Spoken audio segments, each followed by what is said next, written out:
Chapter 1003. Kill anyone who moves. The misty rain was hazy. The rain seemed to be heavier than before.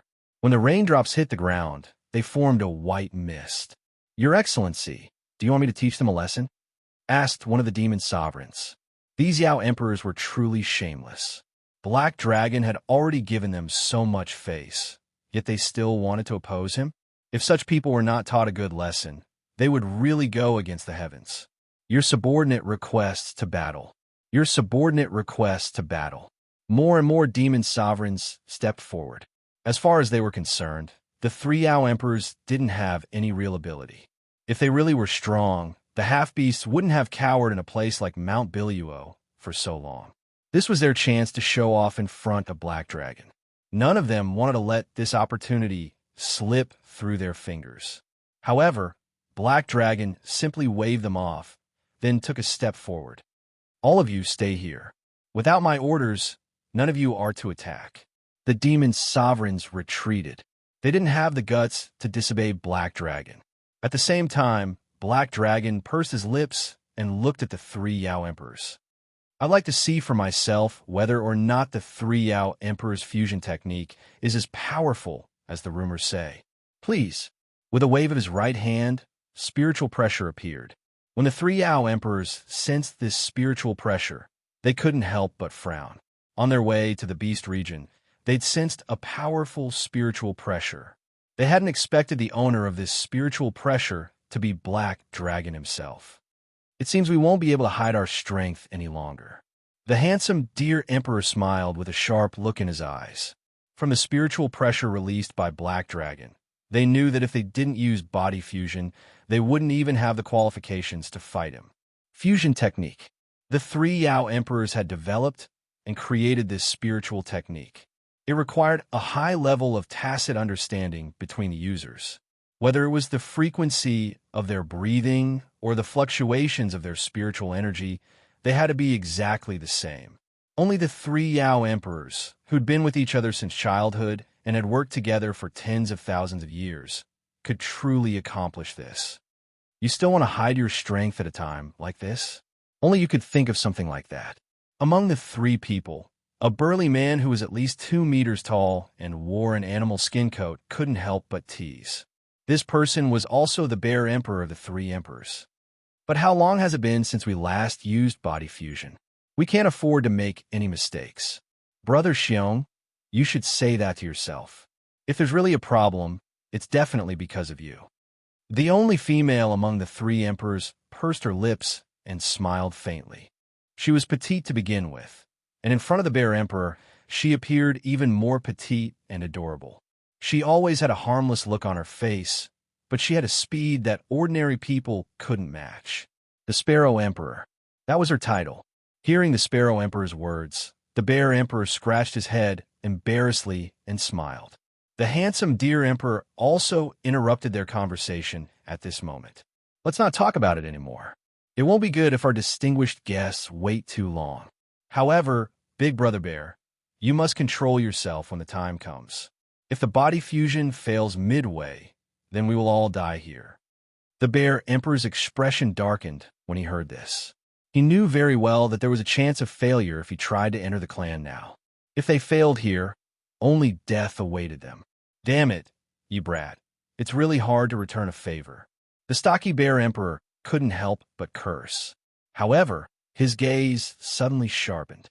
A spiritual body emerged from his body. He wasn't the only one. The deer emperor and sparrow emperor's souls also left their bodies. So it's like that. When he saw the three spiritual bodies leave their bodies, Black Dragon revealed a curious smile. "Then what should we do with their bodies?" While he was pondering this, the three emperors answered for him. The souls that had left their bodies pointed at the three main bodies that were floating in the air. The three bodies landed in front of Li Jia. She received the deer emperor's transmission in her consciousness. "We'll leave our bodies in your care." The sudden transmission in her consciousness gave Li Jia a fright. She glanced at the deer emperor's spiritual body, only to find him smiling and nodding at her. Li Jia nodded slightly, then placed the three emperors' bodies in a relatively safe location. When the three bodies landed, she could sense the beast region's people looking at her strangely. Take good care of the three emperors' bodies. Keep a close eye on the beast region's people. The human experts nodded. Then, the beast region's people sensed several auras locking them down. What's the meaning of this? It didn't feel good to be watched. As soon as they sensed the human auras lock onto them, the beast region's people frowned and shouted angrily. The three emperors' bodies can't be harmed. I know the beast region's relationship with the three emperors is rather delicate. In order to avoid unnecessary trouble, I ask for your understanding. The beast region's people frowned. Since she'd already said this much, Li Jia didn't bother hiding anything. She might as well announce her intentions. Who vainly tries to harm the three emperors' bodies? Kill them. Don't go too far, shouted the beast region's people. However, as soon as they opened their mouths, they felt a cold dagger against their necks. Several auras locked onto them and exerted pressure on them. Everyone, just listen to this young lady. At that moment, Xia Dong of the Dragon Clan spoke up. The grudge between the half-beastmen and the beast region has long since passed. Besides, they're here to save us. Everyone, please calm down for the sake of this old dragon. What do you think? Then, for the sake of the Dragon Clan seniors, I won't bicker with them. The beast region expert took the opportunity to find a way out of this embarrassing situation and resentfully retreated. Seeing this, Xia Dong smiled. He was just about to walk over to Li Jia's side when a soft sword pressed against his throat. Many thanks for your words of advice, Dragon Clan Senior. However, in the end, you're from the beast region. Please maintain a suitable distance from the three emperors' bodies. That way we'll all be fine. Li Jia's delicate face was solemn. Since the three emperors' bodies were in her care, she couldn't allow anything to happen to them. When the other beastmen saw this, they frowned. If it weren't for Xia Dong's advice, the beast region would have already started fighting the humans. Now, this little girl actually dared to point a sword at Xia Dong. All of you back down, shouted Xia Dong, frowning. He took a few steps back. Li Jia put away her sword.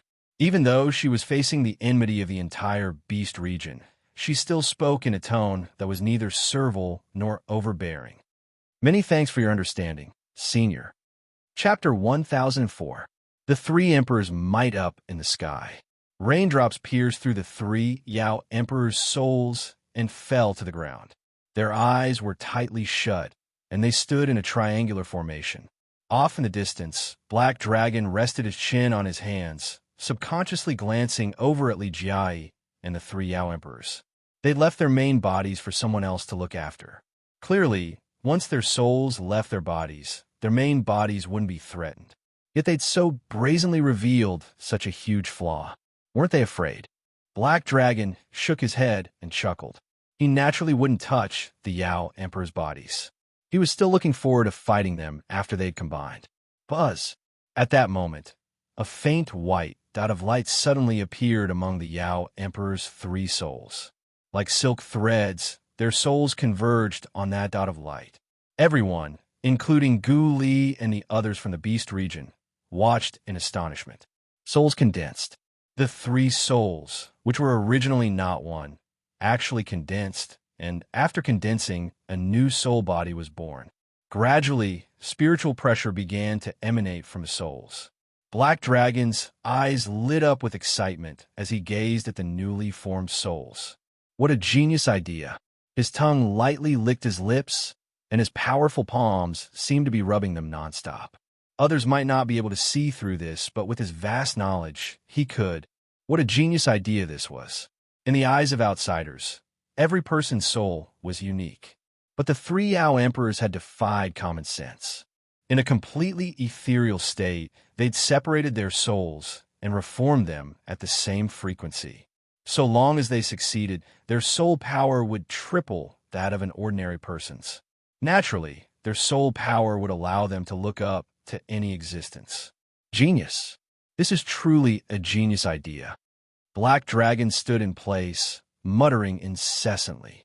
He watched intently, expectantly. He wouldn't disturb them. He wanted to personally witness this genius idea. Just how far could they go? The beast region cultivators watched in astonishment. The humans were no exception. They all had the same doubts. How on earth did they do it? The dot of light curled up like a newborn. When the last of the 3 emperors' souls condensed, the curled-up infant seemed to sit in a time machine. In just a few seconds, it felt like over 10 years had passed. An elegant youth.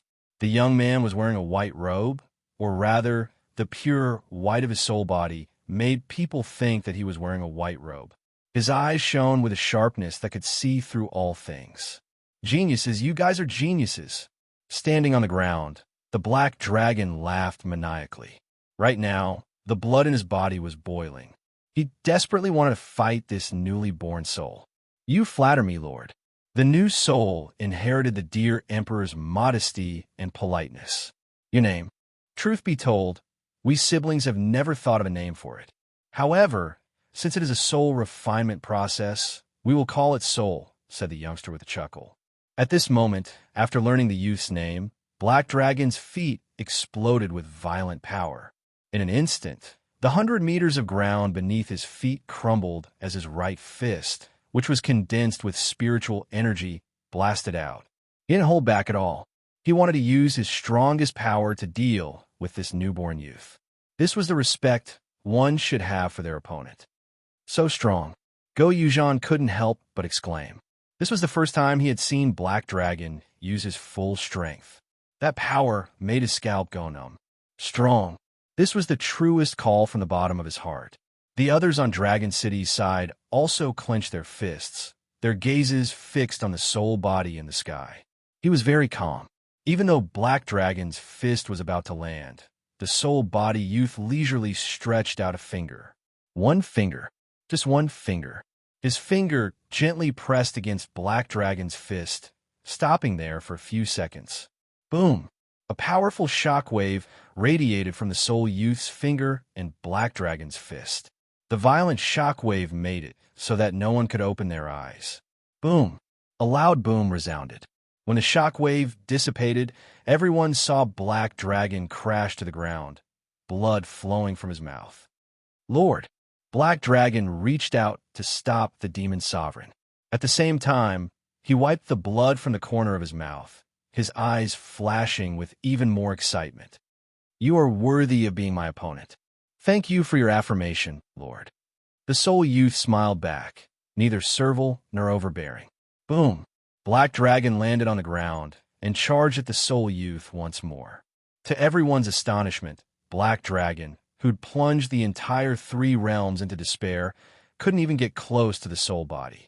From start to finish, the soul youth had only moved a single finger. He's too strong. Who knows? Maybe we really will survive. The people of the Beast region began to sigh. The humans gulped and stared fixedly at the Black Dragon and the Soul Avatar, who were clashing against each other nonstop. Oof. Do you feel proud that they saved you? Just as the crowd was sighing in admiration, a discordant snort rang out from the Beast region. Don't forget, they're half-beastmen. Don't you feel ashamed that they saved you? Following the direction of the voice, everyone saw that the person who spoke was a man with a scar at the corner of his eye and black bear fur all over his chest. He was shouting sinisterly. You can't say that. That's right. Senior Xiaodong also said that we should accept the half-beastmen. Besides, they came to save us. We should learn to be grateful and let bygones be bygones. That's right. There is a constant stream of retorts from the Beast region, but the bear man merely snorted sinisterly, then retreated from their line of sight. Seeing him leave, no one paid any attention to him. They just focused all their attention on the void. Vomit. The Black Dragon fell to the ground and spat out a mouthful of blood. There were even a few of his teeth in the blood. It was obvious that the young man who had condensed his soul had an absolute advantage. Interesting, very interesting. Even though it was covered in wounds, the Black Dragon's eyes were still filled with excitement. He struggled to get out of the deep pit and licked his lips. Such a genius idea is worthy of such power. You flatter me, Lord.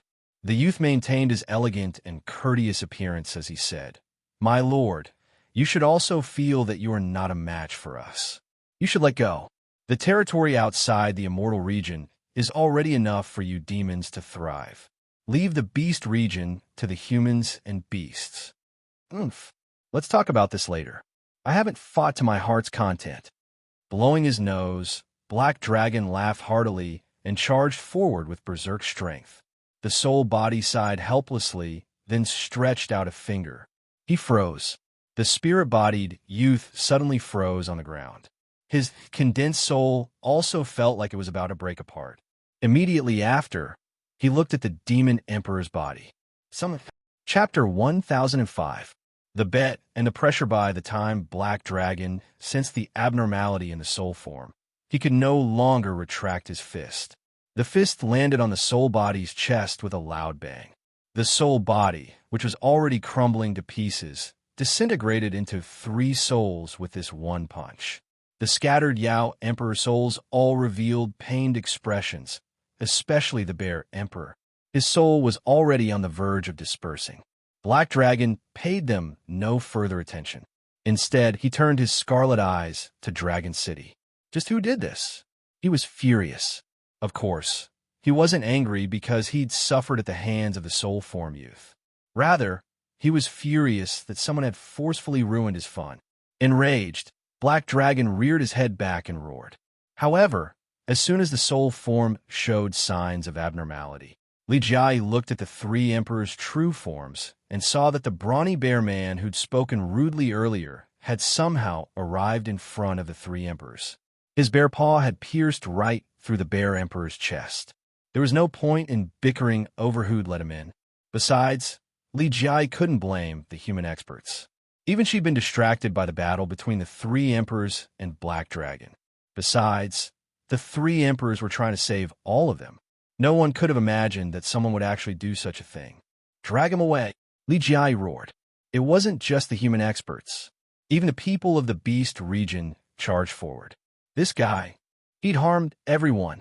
Ha ha, die, you filthy half-beastman. Die. The brawny bear man laughed hysterically. His hands were still stained with the bear emperor's blood. Kill him, roared the people of the beast region. However, there was no need for them to do anything. Black Dragon, his eyes bloodshot, had already landed in front of them. It's you, isn't it? Black Dragon roared sinisterly. Then, he glared at the brawny bear man, who'd been captured by the human experts, and exploded into a bloody mist in front of everyone. All of this happened too suddenly. Neither the experts of the beast region nor the human race had time to react. Only when the brawny bear man exploded in front of them did their hearts clench. Black Dragon had arrived. They, who had been shouting for the last battle, were speechless at this moment. They all froze on the ground, their bodies trembling uncontrollably. In an instant, the entire world fell silent. Gusts of chilly wind blew on their bodies. In this quiet environment where even a pin drop could be heard, they could hear the Black Dragon's furious breathing. But not long after, he smiled again. Forget it. Black Dragon chuckled and shook his head, then reached out with his right hand and grabbed the Yao Emperor's body. No one dared to stop them. Li Jia wanted to make a move, but her instincts told her not to. She could not restrain herself. She could not move. Injuring the main body will cause the soul to collapse. I can't deny that your soul condensation is a genius idea, but the drawbacks are too obvious. I really want to fight with you guys for a while, but one of you can't live anymore, so the effect of condensing the soul won't be as effective as before. Bang! After tossing the 3 bodies to the ground, Black Dragon glanced indifferently at the demon emperor's soul and body. How about this? I'm sure the 3 of you agreed to live and die together. In that case, I'll help you and let you die together. Stop. At that moment, a delicate shout rang out from behind Black Dragon. When he heard this, he arched his brows in astonishment. He didn't take these people seriously at all. Even though he was standing right in front of them, they didn't even dare move. It was obvious that they weren't worthy of even a single glance from him. But he never would have guessed that these fellows, whom he'd already feared to death, someone actually dared to shout at him? Black Dragon looked back with interest. Li Jia clutched her flexible sword and glared at him viciously. Were you the one who spoke just now? Black Dragon could tell that she was very weak. She was weaker than most of the experts from the beast region and the human race. But he admired her courage and was willing to speak with her. That was me. Li Jiai's face was deathly pale. Her heart pounded violently. You're not bad. Black Dragon's praise was sincere. She'd yelled at him impulsively, but now that he'd turned around and met her eyes, she'd answered his question. At the very least, her courage surpassed everyone else's. I admire your courage, but that doesn't mean I can tolerate you shouting at me. However, I'm still willing to give you a chance to say what you want to say. You're not allowed to touch their bodies, said Li Jia with a frown.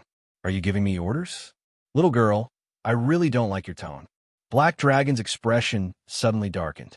Noticing the change in his expression, the people outside Dragon City grew nervous. However, in the blink of an eye, Black Dragon laughed. But I like your courage. Fine, since you won't let me touch their bodies, I'll give you a chance. As long as you can make me take a step back, I'll return their bodies to you. I will return their original bodies to you. And I can also release all of you here. How about it? The mood of the people present changed, and they all looked at Li Jia. They didn't stop her. Even if they did, what good would that do? They'd still die, but they didn't have any hope. How could she possibly force Black Dragon to take a step back? What a fool's dream. However, deep in their hearts, they still hoped for a miracle. It could be said that their emotions were extremely complicated.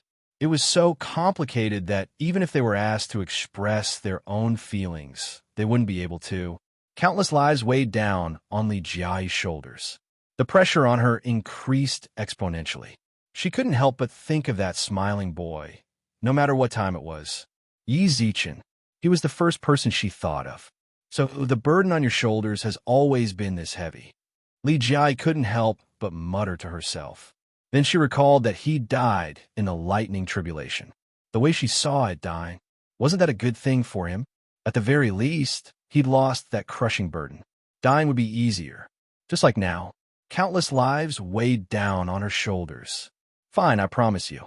Suddenly, Li Jia's eyes flashed with a sharp light. She stared straight into Black Dragon's eyes, enunciating each word. Remember what you said. The people outside Dragon City were stunned by Li Jia's reaction. Black Dragon was flabbergasted as well. Black Dragon had said that in order to use pressure to crush the girl, but he hadn't expected her reply to be so certain. Chapter 1006. Leave it to me. Hey, just what is Lord Black Dragon thinking? Why is he saying all this to the humans? Can we just kill these guys? Said one of the demons in the distance with a frown. Even though they were quite far away, they could still hear the conversation between Black Dragon and Li Jia. Before he could finish his sentence, someone knocked on the demon's head. Is Lord Black Dragon's thoughts something you should be thinking about? Of course, I'm not trying to figure out Lord Black Dragon's thoughts. It's just that there's no need. Why don't we just kill all of them or capture them as slaves? Lord Black Dragon is trying to make them feel despair, snorted the demon. The demon snorted. Do you think that little girl can make our Lord take a step back? You're dreaming. All of you shut up. The devil sovereign of the devil race suddenly roared. The other clansmen of the devil race hurriedly lowered their heads, not daring to speak. Shortly after, they saw the devil sovereign walking towards their back. While Lord Black Dragon isn't here, Limi, shouldn't you explain things to us? Said the demon's sovereign through gritted teeth. His expression was especially dark as he looked at Li Min, who was sitting on the ground in a daze. However, Li Min didn't even raise her head. She continued to sit on the ground. The demon sovereign grabbed her by the collar and yelled, "This sovereign is talking to you. Do you think you can hide from Lord Black Dragon just because he didn't come looking for you? If it weren't for your man, would our demon race be in this state? Forget it. Let's wait for Lord Black Dragon to decide," comforted the other demon sovereigns. Minnie might be a victim too. She's a victim. I saw it clearly. She doesn't have that line above her head. If it weren't for Lord Black Dragon, we might all be dead by now. How dare you tell us to forget it? Roared the demon sovereign as he glared at the other demon sovereigns. He pointed at Li Min. She has to give us an explanation? Right at this moment, Li Min raised her head in a daze. Her face was filled with a bitter smile. Then just kill me. The demon sovereign who was grabbing Li Min by the collar was stunned. Then, his expression turned even darker. Do you think I don't dare? Of course you dare. Li Minnie crooked her neck and smiled. Then please kill me. I really don't want to live anymore. Black Dragon naturally noticed the situation on the demon race's side, but he didn't pay any attention to it. As soon as he confirmed Su Yun's betrayal, he gave up on Li Minnie. He was actually more interested in Li Jia. He was very curious about this courageous girl. What kind of surprise would it bring him? Get out of the way. Li Jia's tone was very cold when she turned around. She slowly walked towards the back. Only then did the person outside Dragon City come back to his senses. He quickly retreated to the side and made way for her. Everyone's gazes landed on her. Feeling everyone's gazes, Li Jia's pressure multiplied. Stop. The moment she stopped, the people around her also swallowed their saliva. Could she do it?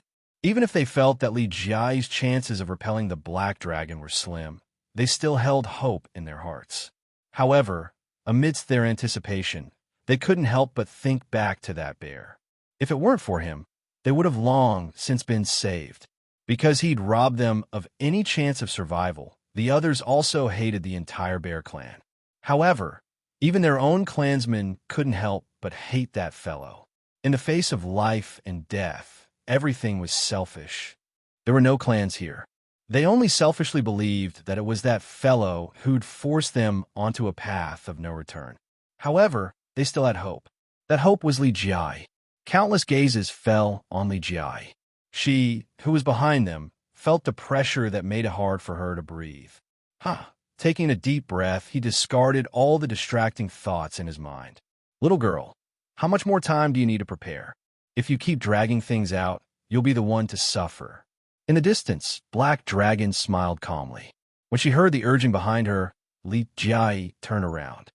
There's no need to prepare. We can do it now. When he saw Li Jia's gaze, Black Dragon couldn't help but smile. In her eyes, he saw the kind of look that only a person would show when she was ready to die. Did she want to perish together with him? Black Dragon thought to himself. However, he also found this idea rather comical. Smiling and shrugging, Black Dragon put on an indifferent expression and raised his brows. Then let's begin. Before that, I want to confirm whether you'll really let them all go if I really make you take a step back. Li Jia's gaze was vicious as she stared straight ahead. Black Dragon nodded noncommittally. Of course. I want you to swear on your inner demons, said Li Jia.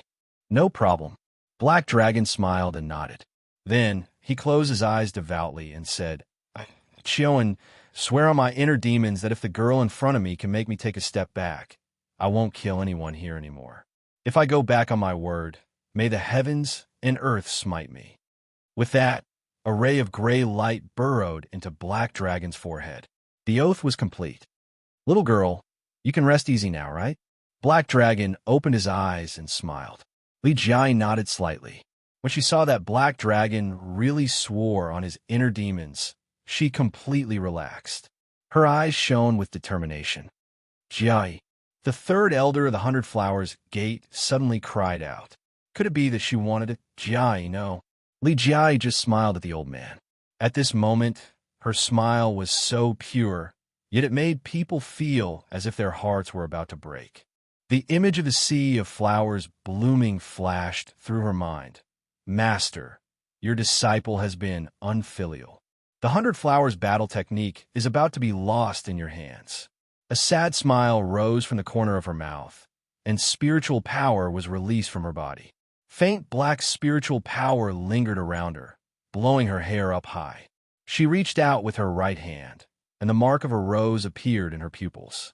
Snap! She snapped her fingers. Suddenly, the sky changed color. Countless roses appeared around her, dyeing the world into a sea of black roses. So you're using this move. In the distance, Black Dragon smiled. When Huahai had used this move, he'd indeed felt threatened. However, he was now using all his spiritual energy. Besides, this girl wasn't as strong as Huahai. Black roses covered the sky. Those who'd experienced the sea of flowers blooming black roses were all stunned. She couldn't help but sigh and clench her fists. However, no one noticed that, beneath the sea of roses, a person had emerged from the sea of roses. Black roses bloom. Li Jia made up her mind and roared angrily. But at that moment, a pair of hands patted her shoulder, forcing her to swallow the rest of her words. Soon after, a low and deep voice rang out beside her ear. Chapter 1007. Crawl Back from Hell Thud. When this familiar voice rang in her ears, Li Jiai's delicate body instantly froze. She didn't look back, but tears streamed down her cheeks despite herself. It was him. Even if she didn't look, she was certain he'd returned. The people of Dragon City froze. After a while, someone among them cried out in alarm. Emperor Yi. The outskirts of Dragon City were in an uproar. They'd personally witnessed Yi Zichen perish in a lightning tribulation, but now he'd returned. In the heart of Dragon City, Su Lu, and the others, who'd been flying through the air to assist Yi Zichen, stopped. Because she'd been gravely injured during the tribulation, she'd been resting the entire time. Where her condition improved slightly, she led Su Zhu and Su Yin back to Dragon City. She hadn't wanted to bring Su Yin along at first. After what they'd just gone through, she wanted her little sister to rest. However, she couldn't dissuade her, so she could only come along. Did you hear that? Su Zhu looked at Su Lu, and the others. Who on earth could cause such a commotion over there? Could it be that a hidden expert has appeared? A hidden expert? My silly little sister, you're overthinking things, said Su Lu with a bitter smile. Su Lu couldn't help but smile wryly. He's the only one who could cause such a commotion. Who? Yi Zichen. The outsiders of Dragon City cried out in alarm. The commotion even affected the demons in the distance. The demon sovereigns, who'd been in the middle of denouncing Li Min Yi, put her down and looked over at Dragon City. When they saw Yi Zichen, they were all astonished. What on earth is going on? Didn't he die in the lightning tribulation? The other demon sovereigns were so shocked they couldn't speak. Then, they suppressed their astonishment and snorted. So what if he returns? At most, he'll die again. Only Gu Li's eyes shone with sinister light. He clenched his fists. Yi Zichen, you're really tenacious. How could you be so stupid? Don't you know the consequences of using that technique? Yi Zichen's soft voice rang out in Li Jiai's ears once more. Then she felt a gentle push her back to Dragon City. Only then did she see Yi Zichen behind her. His clothes were ragged, and the blood on his body would scab over. His pitch-black and deep pupils revealed the vicissitudes of life that did not match his age. She could not sense any will to live from him, even though he was still standing there. But it gave people the feeling that he was already dead. The rain washed over his body, causing the blood scabs to flow along with the rain to the ground. He stood where Li Jiai had been and looked at the black dragon expressionlessly.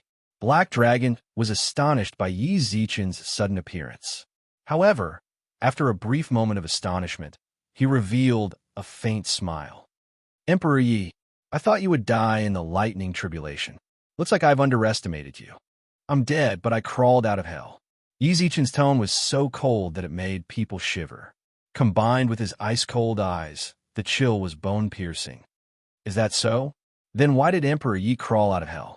Let some people who should go to hell report to hell. Are you referring to me? That's right. Yi Zichen nodded, but Black Dragon, who was standing 100 meters away, glared at him coldly. Then I'll have to disappoint you. I'm afraid I'll have to send you back to hell. Perhaps. Yi Zichen's tone was so calm, it was maddening. He floated up into the air, then pointed in front of him. Come. Black Dragon's eyes narrowed into slits. He didn't know why, but when he faced Yi Zichen, he felt an indescribable pressure. Yi Zichen clearly hadn't released any spiritual pressure, and he was clearly a sky supreme. Why should I listen to you? With that, Black Dragon prepared to attack the nearby Beast Region clansmen and humans. However, just as he raised his hand, a streak of sword light landed in front of his feet. Come. It was still that one word, but there was no need to doubt it. After a few seconds, Black Dragon maintained the same posture he'd been in before the sword light landed. His gaze was fixed on the bottomless ravine. He hadn't sensed anything at all. If that sword light had landed on him, he might already be. Impossible. As soon as this thought appeared, Black Dragon rejected it. Even if Yi Zichen had passed divine tribulation, he was still just a supreme. He was a Sky Supreme. A Sky Supreme. Black Dragon repeated this over and over in his heart. Although he was extremely unwilling, when he looked at the ravine one more time, he clenched his fists and walked up to Yi Zichen's indicated position. I never would have guessed Emperor Yi would actually. Before Black Dragon could say anything else, a streak of sword light swept towards him. So fast, Black Dragon's pupils constricted. He'd been locked onto Yi Zichen this entire time, yet he hadn't even seen him make a move. As for where that streak of sword energy had come from, he had no way of knowing. He had no time to think. The sword energy was already right in front of him. His tendons and bones wriggled, and a bone shield blocked the sword energy. However, a second later, he saw an overwhelming wave of sword light envelop him. Countless streaks of sword light sealed off his path of retreat. Boom! The swords all landed on the Black Dragon's body, emitting a deafening roar. Is it over? Someone near Dragon City asked. At that moment, Su Lu and the others arrived and saw Yi Zichen standing proudly in the sky. When she saw Yi Zichen's expression, Su Lu couldn't help but frown. In particular, when she saw the countless streaks of sword light, she couldn't help but be moved. When they saw the explosion, the demons felt their hearts in their mouths. Your Excellency, the smoke dispersed. When the blinding light dissipated, everyone saw a ball of white bone hovering in the sky. Not long after, the white bones scattered, and the Black Dragon walked out unscathed. How could this be? The people of Dragon City couldn't help but be dismayed. When they saw Yi Zichen's sword energy appear, they thought they'd be able to deal with him. But how could he be so strong? Su Lu couldn't help but frown. Yi Zichen had knocked her unconscious before the battle, then forced his way through tribulation after waking up. She had no idea how strong Black Dragon was. When she saw Yi Zichen's sword light, she'd thought he'd win for sure. But this was the end result. Emperor Yi, even after emerging from the depths of hell, you're only SOSO. Black Dragon brushed the rain off his body, a mocking smile in his eyes. However, Yi Zichen merely glanced at him coolly, then pulled a sword out of the spatial rift. Chapter 1008. Chapter 1008. The remodeled Xinyuan sword, the blade, wore a scabbard, but there was no sense of spirituality whatsoever. Any treasured sword would have a spirit, let alone divine weapons. Even the treasured weapons that the treasure tower normally auctioned off would have their own spirit. This sword had no spirituality at all. To outsiders, it looked like a useless sword. But when Black Dragon saw this spiritless blade, he felt a chill run down his spine. That was because he saw the words engraved on the blade. Xinyuan, long time no see. Yi Zichen gently stroked the blade scabbard. Only now did his face reveal some semblance of expression. Sorry to keep you waiting. With another low murmur, Yi Zichen brushed the scabbard. The blade trembled violently, then struggled free of his grip. At the same time, a golden longsword emerged from between Yi Zichen's brows. The longsword circled around him a few times and actually flew towards the blade that had broken free from his grip. Fuse! In an instant, the longsword released a radiance as dazzling as the sun. Everyone covered their foreheads, not daring to look directly at it. Black Dragon knit his brows. Die! A streak of white bone emerged from between his eyebrows to block out the light. Then, borrowing the blinding light, he clawed at Yi Zichen's chest like a black tiger digs out its heart. Whoosh! The blade hovering in the air suddenly fell to the ground, but Yi Zichen caught it with lightning speed. Ding! The longsword in front of his chest blocked Black Dragon's hand. A second later, Yi Zichen kicked forward, unsheathed his sword, and swung it horizontally. The golden sword chi sliced through the falling rain, and the Black Dragon, who sensed the danger, kept retreating. White bones crisscrossed. Dong! The sword energy slammed into White Bone's bone shield. Countless cracks spread across its surface until it shattered. The shield broke. When they saw this, the people outside Dragon City paused briefly, then let out excited cheers. Previously, no one had been able to leave a single mark on Black Dragon's bone shield, but Yi Zichen's sword energy had directly shattered it. Victory was assured. This thought flashed through everyone's minds. As soon as it appeared, it took root in their hearts. Victory was assured. Victory was assured. Little boy Yi, I didn't misjudge you. Just as the sword light descended, a woman's excited cry rang out in Yi Zichen's sea of consciousness. Back then, I risked my life to save you. I knew that you would definitely be a good kid, and that you would be able to reconstruct my sword body. I didn't expect you to give me such a pleasant surprise. You actually fused your godhood with it. Wow, I'm going to fall in love with you. What should I do? What should I do? This excitement naturally came from the Xianyuan sword's sword spirit, Xianyuan Xiang. When he sensed her excitement, Yi Zichen pursed his lips into a gratified smile. All right, let's talk about this later. Just now, your sword slash was too weak and only broke my shield. This sword, I want you to cut him in half. No problem. Xianyuan Xiang put her hands on her hips and snorted. Just now, I had just reconstructed it, so I didn't have much strength left. This time, I'll definitely cut him in two. All right. Yi Zichen nodded calmly, then gripped the hilt of his sword and fixed his gaze on Black Dragon. Heaven plundering style. He slashed out vertically. His golden shoulder, fully 300 meters long, cleaved the earth below him in two. Unstoppable sword energy swept towards Black Dragon. This is impossible. This is impossible. At that moment, Black Dragon was still immersed in the trauma of his shattered bone shield. He shook his head repeatedly and muttered to himself. Suddenly, a flash of gold entered his eyes. Crash! The white bones on his body wriggled and wove into a net in front of him. But his invincible white bones hadn't blocked the sword light for him. No, Black Dragon watched as the sword light tore his bone net to shreds. Then, the sword light sliced right through his body. He was cut in two. No one could have imagined that Black Dragon would die just like that. The people of Dragon City stared blankly at the scene. It was a long time before they came to their senses. It's over? They couldn't help but look at each other. They saw undisguised shock in each other's eyes. When the sword light slammed into a distant mountain range, when the two halves of Black Dragon fell to the ground, when Black Dragon's spiritual pressure disappeared from Dragon City, it was over. It was really over.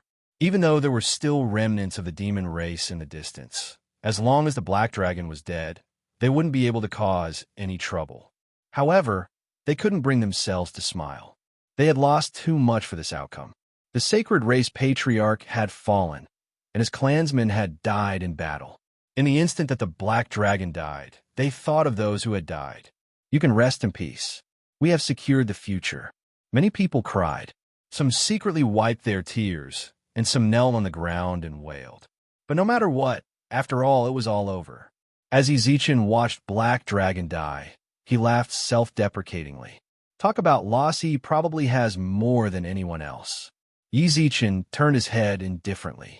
Xianyuan Xiang was still chattering away in his sea of consciousness. But when she sensed Yi Zichen's depression, she obediently shut up and didn't disturb him.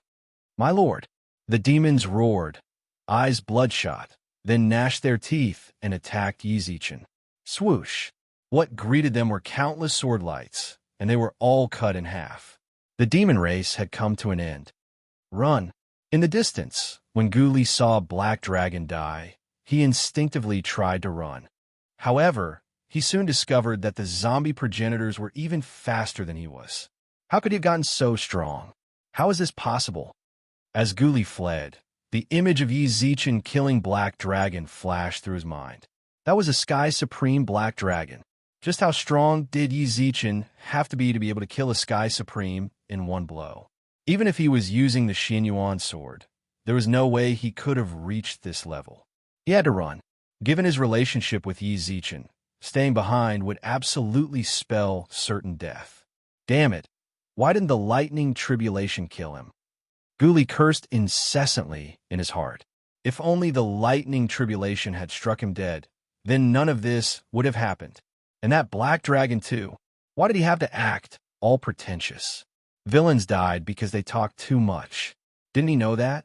Words could no longer satisfy Gu Li's inwardly cursing. His feet seemed to pick up the wind as he dashed madly toward the edge of the beast region. However, a voice that filled him with despair rang out in his ears. Freeze! Instantly, he could no longer take another step forward.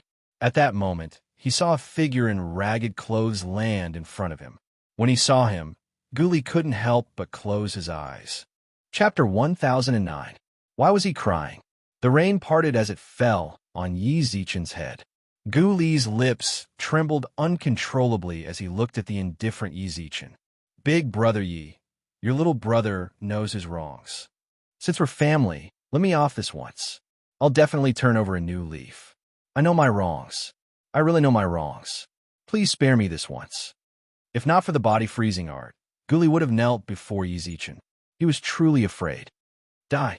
Yi Zichen didn't want to waste any more words with him, nor did he want to listen to his hypocritical apologies. A ray of sword light appeared between his fingers and sliced towards Ghoulie's neck. Boom! Above the void, a huge hand that blotted out the sky suddenly slammed down from the sky. This hand obviously wasn't trying to kill anyone. Its goal was clear. It was coming for Ghoulie. Yi Zichen stopped in place and let go of the Xianyuan sword. He'd long since predicted that someone from the upper three realms would save Ghoulie. As for the reason, he had the Chiyu sword on him. If you want to save him, leave your hand behind. His eyes flashed, and hundreds of beams of sword light shot out of the Xianyuan sword. A muffled snort echoed through the sky. The giant hand clenched its fist and crushed the beams of sword light. Then it instantly changed its target and slammed towards Yi Zichen. Whoosh! Whoosh! Yi Zichen somersaulted backwards, then raised his right hand.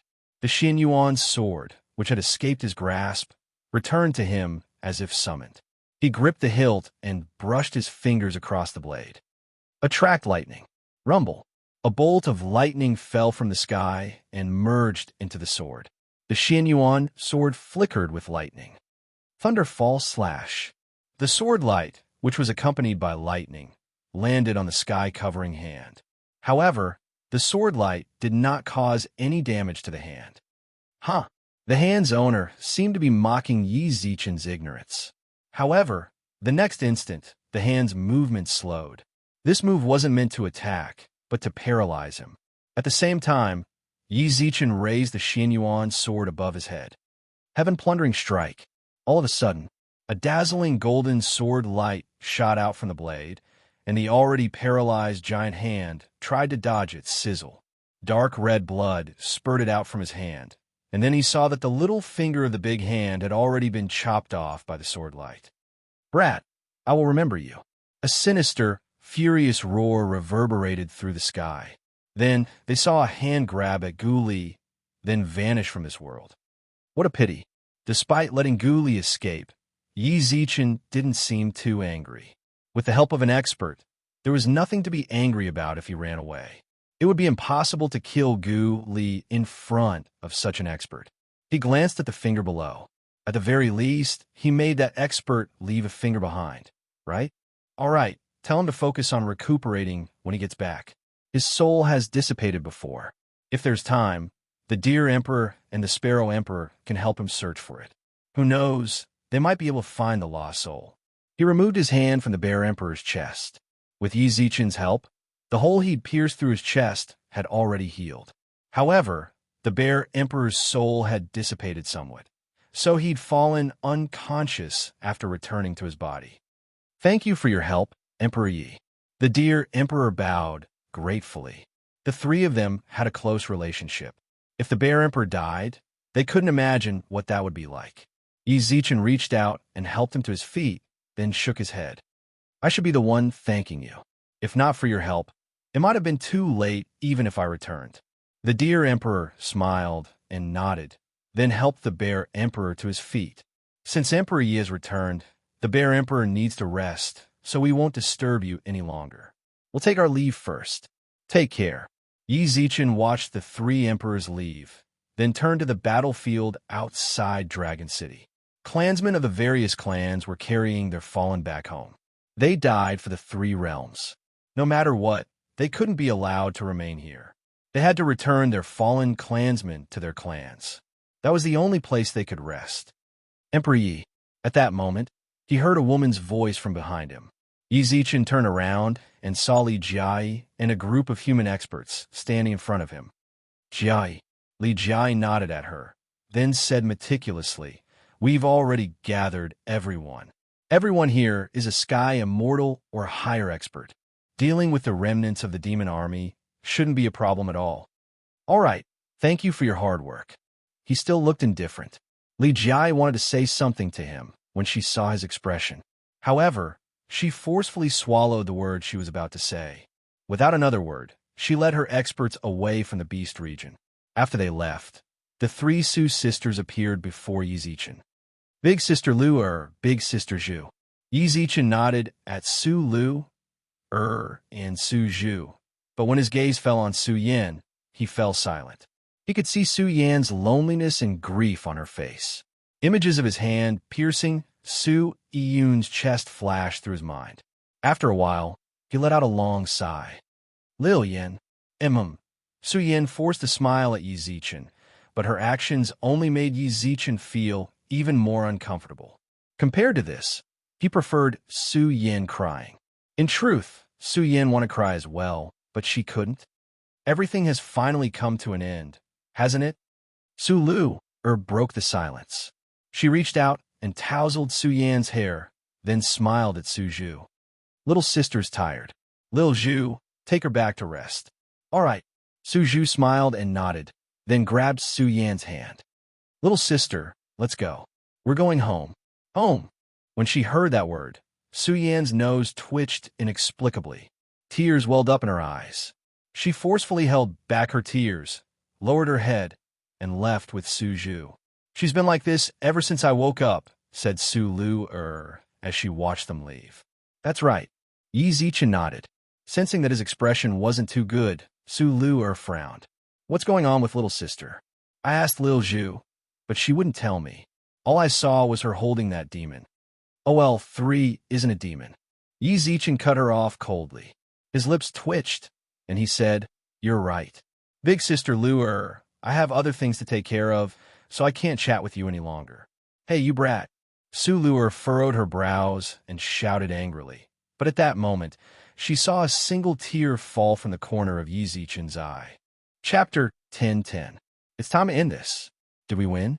Yi Zichen looked at the corpses strewn across Dragon City and the blood-stained sky. Behind him, some of the Beast Region's survivors rejoiced at their survival, while others, like Yi Zichen, stared silently at the sky and inhaled the lingering stench of blood.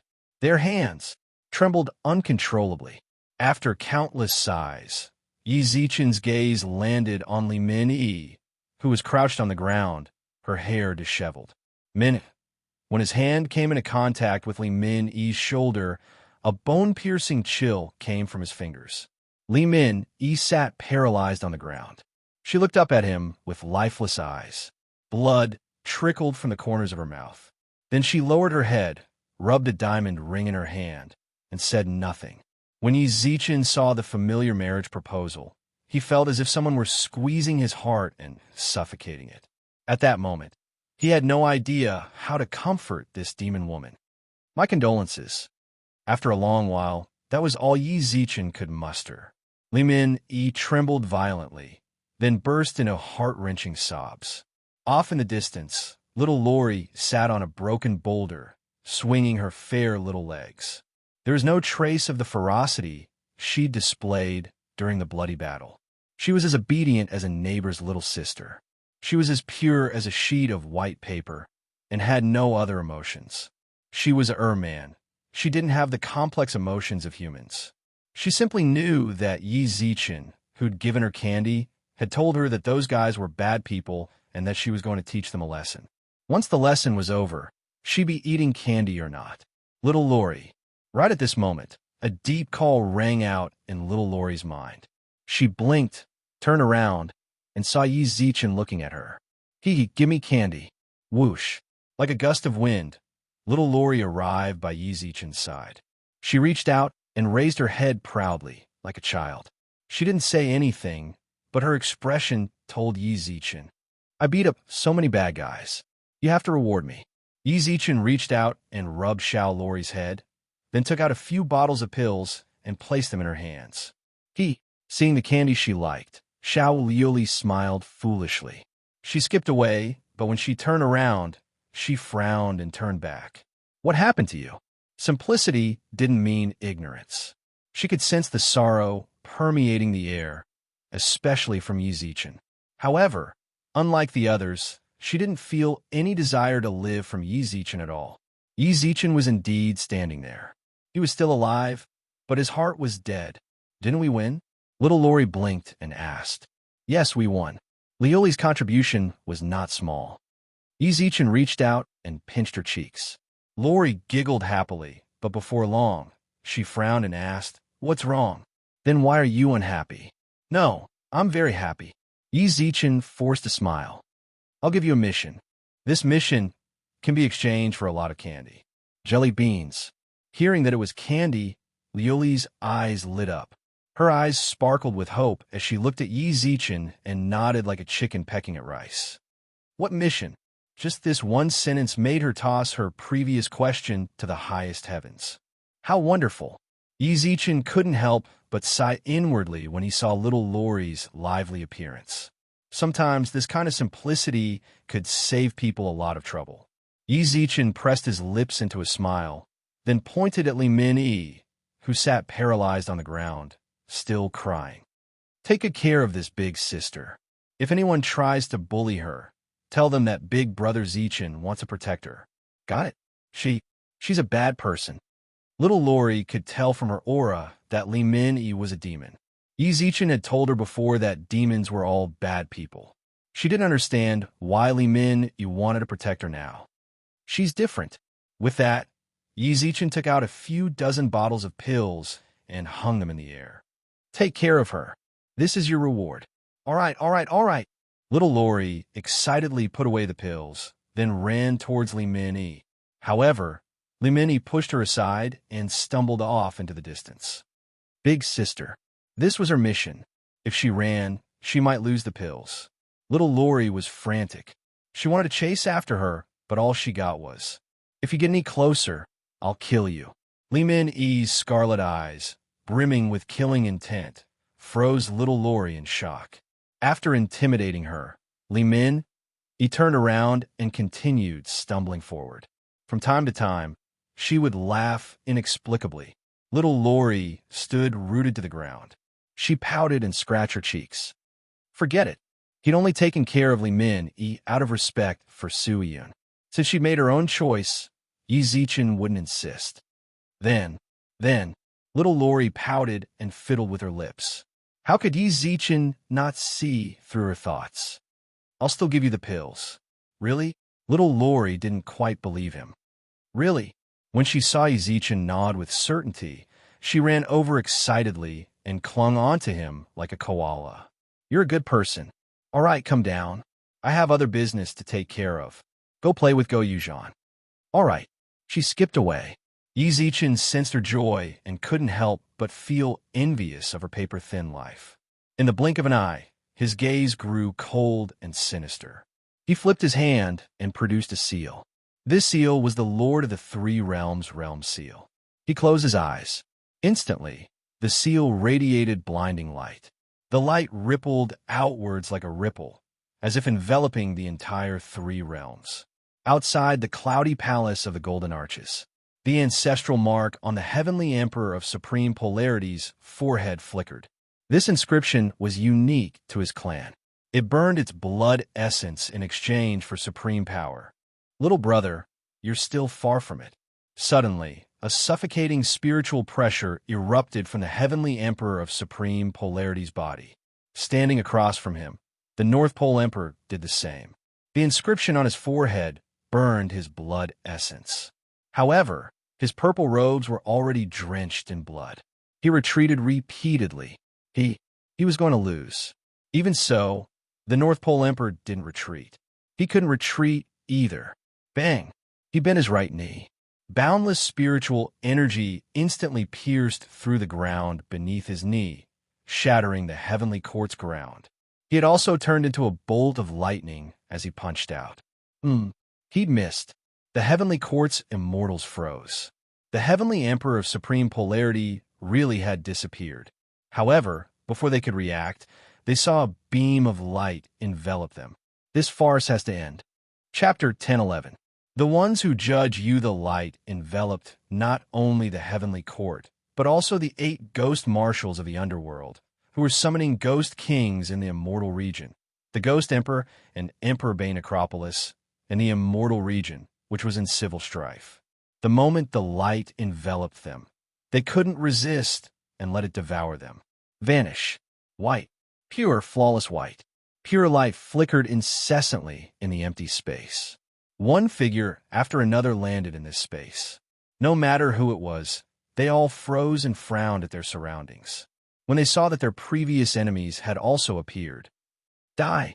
Leopard Tail, the marshal of the underworld, hesitated only for a brief moment. When he saw Oxhead, his eyes reddened and he charged. The previous battle had left him bloodshot. He didn't care where he was or why he'd appeared here. His goal was to kill Oxhead. Oxhead snorted, but just as he was about to counterattack. Slap. A crisp slap echoed through the space. Leopard Tail, who'd charged at Oxhead, coughed up blood and spun like a top. Thud. There were no obstacles around him. The muffled thud rang out. His entire person was in a daze from the collision, and he was in a daze. Who is it? Shaking his head, Leopard Tail shouted darkly, trying to keep his head clear. However, despite his rage, he didn't lose his reason or move recklessly. Instead, he carefully reached out and touched his surroundings. There were restrictions. Before his hand could move very far, he felt as if he'd touched an invisible wall. His angry shout roused everyone to space. They stared in shock at the people from the various realms who'd landed nearby. Although their eyes were bloodshot at the sight of their previous enemies, they didn't act rashly because of Leopard Tail's warning. Instead, they reached out and touched their surroundings. There were restrictions everywhere. No matter who it was, they seemed to be trapped in a spatial cage with no more than a square meter of space to move around. Everyone's minds were filled with confusion about this space and the restrictions around them. It wasn't that they hadn't tried to break through the restrictions, but they discovered that. The spatial laws they'd once been so adept at didn't respond in the slightest here. This place looks like a land of contention. Within the underworld, the Necropolis Great Emperor of the North frowned. This familiar suppression in this pure white world was very similar to the struggle for supremacy back then. When the Necropolis Emperor of the Bane looked around, he sensed several gazes directed at him. After a brief exchange, the owner of these countless gazes knew. The other 2 realms were going through the same thing. The demons sure are generous. Immortal Domain's Swyrinchi couldn't help but snort. He lowered his eyes and looked at the people around him. With his experience, he could immediately tell who the traitors of the other 2 realms were. Heavenly Emperor of Supreme Polarity, Ghost Emperor. I never would have guessed that even existences of your level would walk down the wrong path. As for the Ghost Commanders and the traitorous Count of Wind and Lord of Rain, none of them were worth mentioning. Don't even think of associating this Emperor with the Devil race. I'm different from your people. They are blinded by greed. What I seek is a supreme realm. The Heavenly Emperor of Supreme Polarity snorted coldly. His proud and aloof temperament wouldn't tolerate others slandering him. In the end, you still betrayed us, didn't you? What's the point of saying so much? Sneered the Fengdu Emperor. I don't want to waste my breath on a servant boy of the underworld. What kind of seniority was the Heavenly Emperor of Supreme Polarity? He was his grandmother's son. Although the Fengdu Emperor of the North was the underworld's second in command, in his eyes, he was nothing more than an ant. The Heavenly Emperor of Supreme Polarity is still as arrogant as ever. The Fengdu Emperor of the North wasn't angered by the Heavenly Emperor's disdain. He merely smiled calmly, then touched the barrier around him. I just don't know if you'll still be so arrogant in a little while. So what if I do? Laughed the Heavenly Emperor of Supreme Polarity arrogantly. You've lost. The Fengdu Emperor of the North had already seen through everything. Before the Heavenly Emperor of Supreme Polarity could even reveal his disdain, Stomp, stomp, stomp.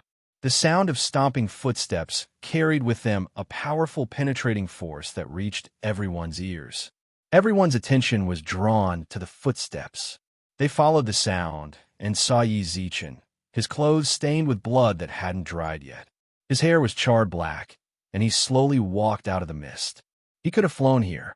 Even if he walked, the sound of his footsteps shouldn't have reached everyone's ears. The only reason everyone could hear his footsteps was because he'd done it on purpose. Every step he took seemed to trample on the rebels' hearts, crushing them so hard they couldn't even breathe. Emperor Yi. Those who recognized Yi Zichen cried out in surprise, then smiled in relief. They were free. For some reason, the instant they saw Yi Zichen, their tense nerves relaxed. However, the expressions of the traitors all turned cold. Aside from the Heavenly Emperor of Supreme Polarity, they all knew that Yi Zichen was currently entangled with the demons. Now the heat appeared. That meant the demons had lost. Among them, Xia Yingqiu's expression was the most complicated. When he'd first appeared, he'd been terrified. Now that he saw Yi Zichen, he panicked even more. All he could do was try his best not to expose himself to Yi Zichen's line of sight, or to avoid looking ahead, to reassure himself. Emperor Yi? When the Heavenly Emperor of Supreme Polarity heard their cries of alarm, he frowned and looked over. The Heavenly Emperor of Supreme Polarity hadn't paid much attention to the outside world. The only people he knew were those who'd been famous for a long time. He didn't even know the Beast Region's Empress, Sulu not to mention Yi Zichen. Who are you? As he spoke, the Heavenly Emperor of Supreme Polarity maintained his arrogant gaze. He stopped.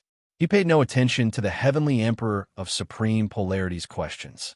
With a wave of his hand, a chair appeared before Yi Zichen. He sat down indifferently and tapped the void with his finger. Countless curtains appeared, and on them were the scenes of the people fighting in the arena. From start to finish, nothing was missing. Not even the sound of their breathing was lost in the curtains. The Heavenly Emperor of Supreme Polarity frowned. When Yi Zichen revealed this level of strength, even he had no choice but to take him seriously. However, his arrogant nature made him look down on everyone. Who are you? How dare you ignore my questions? Roared the Heavenly Emperor of Supreme Polarity. After a while, he'd seen all the curtains, then Yi Zichen dispersed them. He looked calmly at the Heavenly Emperor of Supreme Polarity, or rather, at everyone present. Chapter 10:12. The Arrogant Heavenly Emperor of Supreme Polarity. Yi Zichen's eyes flashed with indifference. His sinister tone caused everyone present to shiver, as if they'd fallen into a bottomless abyss. The Heavenly Emperor of Supreme Polarity's heart couldn't help but clench. Just as that gaze landed on him, what he heard in his heart was clearly fear. For hundreds of thousands of years, since its birth, it had never felt fear. His fingers were trembling slightly, and his heart was beating wildly. His back was also covered in a thin layer of sweat. Shameless boasting. After a long silence, the Heavenly Emperor of Supreme Polarity furrowed his brows and shouted angrily. Judgment. He was the son of his grandmother and cultivated the supreme great Tao. From the moment he was born, he was revered by tens of thousands of people and enjoyed the incense of billions of people. No one in the three realms could compare to his demonic aptitude. Now, this kid who came out of nowhere was talking nonsense here, saying that he was going to put him on trial. Ridiculous. Arrogant. Dream on. You want to trap me with a mere restriction? Dream on. As his tyrannical words fell, the crowd watched as the Heavenly Emperor of Supreme Polarity's silver eyes flashed. His right hand leaned forward and pressed against the invisible barrier. A faint pitch-black vortex appeared in his palm, accompanied by the devouring power of destruction. This, the surrounding immortals couldn't help but click their tongues. After the Heavenly Emperor of Supreme Polarity attacked, the cage imprisoning him actually began to collapse. One had to know that none of the people present had any way to destroy this cage. As expected of the destruction Great Tao, even though Taiji stood on the opposite side, the North Pole Emperor and the others still couldn't help but sigh in admiration. They were all outstanding talents. If they didn't have astonishing talent, it would have been impossible for them to reach their current level. However, they still walked the ordinary great Tao of the 3,000 Taoist scriptures. It couldn't be helped. The great Tao was hard to seek. Who could guarantee that they would be able to make a name for themselves by taking the great Tao? Moreover, the Jade Emperor was a living example. He had walked the ordinary path, yet he was still the first one among them to ascend to godhood. While sighing, some people couldn't help but worry. For example, the god of thunder, Neza, and other immortals who had been on good terms with Yi Zichen in the past. As members of the heavenly court, they knew how powerful the heavenly emperor of supreme polarity was. If this great emperor managed to break free, then Yi Zichen would. Just SOSO. When the heavenly emperor of supreme polarity saw that the grand Tao of destruction was effective, his eyes filled with disdain. Just wait till I break through this. I'll definitely kill you to stabilize my Tao heart. The heavenly emperor of supreme polarity said arrogantly, then looked at Yi Zichen with a sinister gaze. However, what caused his heart to waver was that Yi Zichen merely looked at him with an indifferent expression. It was as if the other party didn't care about his actions at all, and upon closer inspection, there was even a hint of encouragement. Of course, there was another color that he did not understand. What he did not know, what he did not understand, was pity. In Yi Zichen's eyes, this arrogant heavenly emperor of supreme polarity was nothing but a pitiful fellow. Great Tao of destruction. As expected of the supreme great Taos of the 3,000 Taoist scriptures, they could still be used even in this space. Ordinary people might not be able to find any clues on this path, even if they spent their entire lives. However, he had chosen to cultivate this Tao with such determination. This showed how proud he was. Moreover, he had even tried to pry into the great Tao. From this, it could be seen how great his aptitude was. However, in the end, he had yet to truly comprehend the meaning of destruction. Destruction was annihilation. When the heavenly emperor of supreme polarity could only maintain a palm-sized vortex of destruction, Yi Zichen had already lost interest in him. His definition and understanding of destruction were far too narrow. Just wait till I break through this seal. I like to see if he can still sit still. He frowned. The black vortex in his hand continuously destroyed the surrounding space. In order to escape as quickly as possible, the heavenly emperor of supreme polarity focused all his attention on the vortex. However, what's going on? The heavenly emperor of supreme polarity's heart trembled. Then he felt the tear he'd expended so much effort to tear open heal in the space of a single breath. After that, his annihilation couldn't keep up with the seal's healing speed. Instantly, Yi Zichen's gaze surfaced in the heavenly emperor of supreme polarity's mind. That gaze was filled with complex emotions. That emotion he couldn't understand was actually pity. Are you pitying this emperor? I don't need your pity. The heavenly emperor of supreme polarity roared inwardly. He mustered all his strength to break through the seal. Yi Zichen looked at him and smiled calmly. Then he looked away, no longer paying any attention to the heavenly emperor of supreme polarity, who was on the verge of going mad. Instead, he turned to the immortals below and said, I already know everything about you. I know exactly who among you are traitors and who are the protectors of the realm.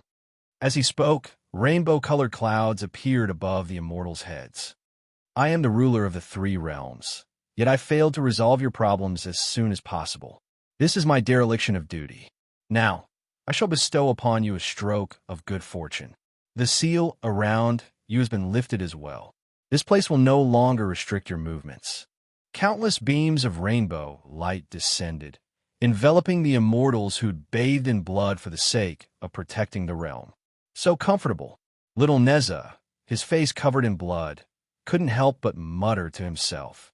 Heavenly King Li, who'd fallen unconscious from his battle with the Count of Wind and Lord of Rain, was healing at a speed visible to the naked eye.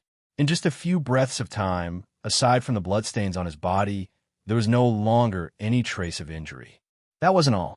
As they healed, the immortals' strength rose without end, and they broke through the shackles of their cultivation without the slightest hindrance. What was even more exaggerated was that among those almighty beings who had long since reached the celestial king stage, many of them had actually touched the barrier to becoming gods. However, this place obstructed the heavenly Tao. If they left, they'd have to undergo divine tribulation. "Thank you, Emperor Yi." The immortals kowtowed. Yi Zichen didn't respond. He simply waved at them, separating them from the traitors.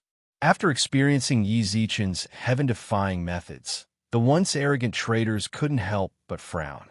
Although they didn't make it too obvious, deep down they all knew. Their path had already come to an end. However, at least they had some backbone. Not a single one of them begged for mercy. They understood the principle of winner takes all. The moment they took this step, there was no turning back. They didn't believe that Yi Zichen would spare them if they begged for mercy. Since they were going to die anyway, they might as well die with some backbone. The traitors stared intently at Yi Zichen. "Emperor Yi, how do you want to deal with them?" asked the North Pole Emperor. "The Heavenly Emperor of Supreme Polarity is my older brother, and he hasn't colluded with the demons. I wonder if..." "That's right. There's also our immortal regions. Emperor Yi, our underworld's heavenly palace's palace gods are actually..." The people of the underworld, heavenly court, and immortal region continuously pleaded for mercy on behalf of those left behind. But all they got in return was Yi Zichen's merciless rebuke. "Shut up." Chapter 10:13. Seeking Death. Yi Zichen's fierce gaze swept over the immortals. When they met his gaze, they couldn't help but lower their heads, not daring to meet his gaze. The immortals who were more familiar with Yi Zichen were stunned by his rebuke. As far as they knew, Yi Zichen wasn't someone with such a temperament. How I sentence them isn't up to you. All you need to do is watch from the sidelines. Yi Zichen's words were cold and detached. As soon as he appeared, the immortals' hearts sank. "Emperor Yi." Some of the immortals couldn't help but speak up to plead for mercy. Although it was undeniable that all of them were traitors of the various realms, many of them had done so out of desperation. However, there were also quite a number of people who were forced to do so, or for other reasons. They were not evil beyond redemption. Enough. Yi Zichen's voice was tinged with anger. He looked coldly at the distant immortals and laughed inexplicably. "You're still pleading for mercy on their behalf? These are the people who once stood against you with their swords? Then you really are kind, or should I say hypocritical. Not long ago, they wanted to make you your mortal enemies. Now you want to plead for mercy on their behalf. Being soft-hearted will only invite calamity upon you. There's no need to tell me that some of them were forced to do so, or that they were somehow related to you. In my eyes, they're all traitors. No matter how many reasons you have, you can't erase their betrayal. From the moment they made that decision, they were no longer the family and friends you once were." The immortals didn't know what to say. Those who knew Yi Zichen found it even harder to believe such cold words would come from his mouth. Indeed, this was far from Yi Zichen's usual temperament. However, during his recent battle with the demons, he truly understood this principle. No matter how much you back down, no one would show you mercy or forgive you. Take the heavenly lightning, for example. Yi Zichen was on the verge of dissipating his spiritual energy, but did it stop? No. Spare them? If not for their betrayal, the immortal region, underworld, and heavenly court would have sent reinforcements to Dragon City. If that were the case, would the result have been so tragic? Even though these people weren't from the Shao family of the God Clan, their actions were no different from the Shao family's lightning. If he let them go, would Kiki come back to life? If he let them go, would Suiyun come back to life? If he let them go, would the Beast region's sacred Beast clan head and Hua Hai come back to life? If he let them go, would those dead soldiers be able to come back to life? For a moment, Yi Zichen's eyes reddened. There was no way he could face Kiki and Su Iyun's deaths with such indifference. Nor could he be indifferent to the warriors who sacrificed their lives for this war. No matter what their identities and statuses were, or what reason they had, they stood against the three realms. A life had to be repaid with one's life. These people would have to pay with their lives for those who had died. After countless failed attempts to break the shackles, the Heavenly Emperor of Supreme Polarity gave up on the idea. Emperor Ziwei's plea for leniency on his behalf was like a sharp thorn in his ears. His pride couldn't be trampled on by Emperor Ziwei. Plead for mercy? He didn't need it. The heavenly Emperor of Supreme Polarity sneered when he saw Ziwei's troubled expression. Ziwei, don't pretend to be righteous. With that, his gaze landed on Yi Zichen, and he snorted. I did betray you. What did you do to me? If you have the means to kill us, then do it quickly. This emperor's dignity isn't something you can trample on. If all you're capable of is trapping me here, then given enough time, I'll definitely be able to break free. When that happens, I'll still be the heavenly emperor of supreme polarity. I'll still be the heavenly emperor of supreme polarity. I'll still be the supreme ruler everyone looks up to. Arrogant. This was Yi Zichen's evaluation of the heavenly emperor of supreme polarity after their brief encounter. Only someone with the heavenly emperor of supreme polarity's temperament could say such arrogant words at a time like this. He was arrogant. He was so arrogant that no one could enter his eyes. If this kind of person was given enough time, he might really be able to stand at the peak of the myriad worlds. But unfortunately, he didn't. All of you deserve to die. He was very calm. When Yi Zichen said this, his voice was as calm as autumn waters.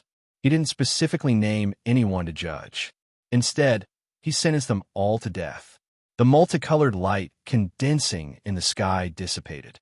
In the blink of an eye, inky clouds covered the sky. Dull thunder rumbled in the clouds. The remaining rebels didn't show much emotion as they looked at the thunderclouds in the sky. Lightning punishment descend. In truth, Yi Zichen had countless ways to end their lives, but he'd chosen to use heavenly lightning to destroy them. He didn't even know why he'd chosen this method. Perhaps the lightning tribulation had inadvertently made him choose this method. As soon as he spoke, countless purple lightning dragons descended from the clouds. Lightning dragons roared through the sky. The scene was so shocking that it left everyone dumbfounded.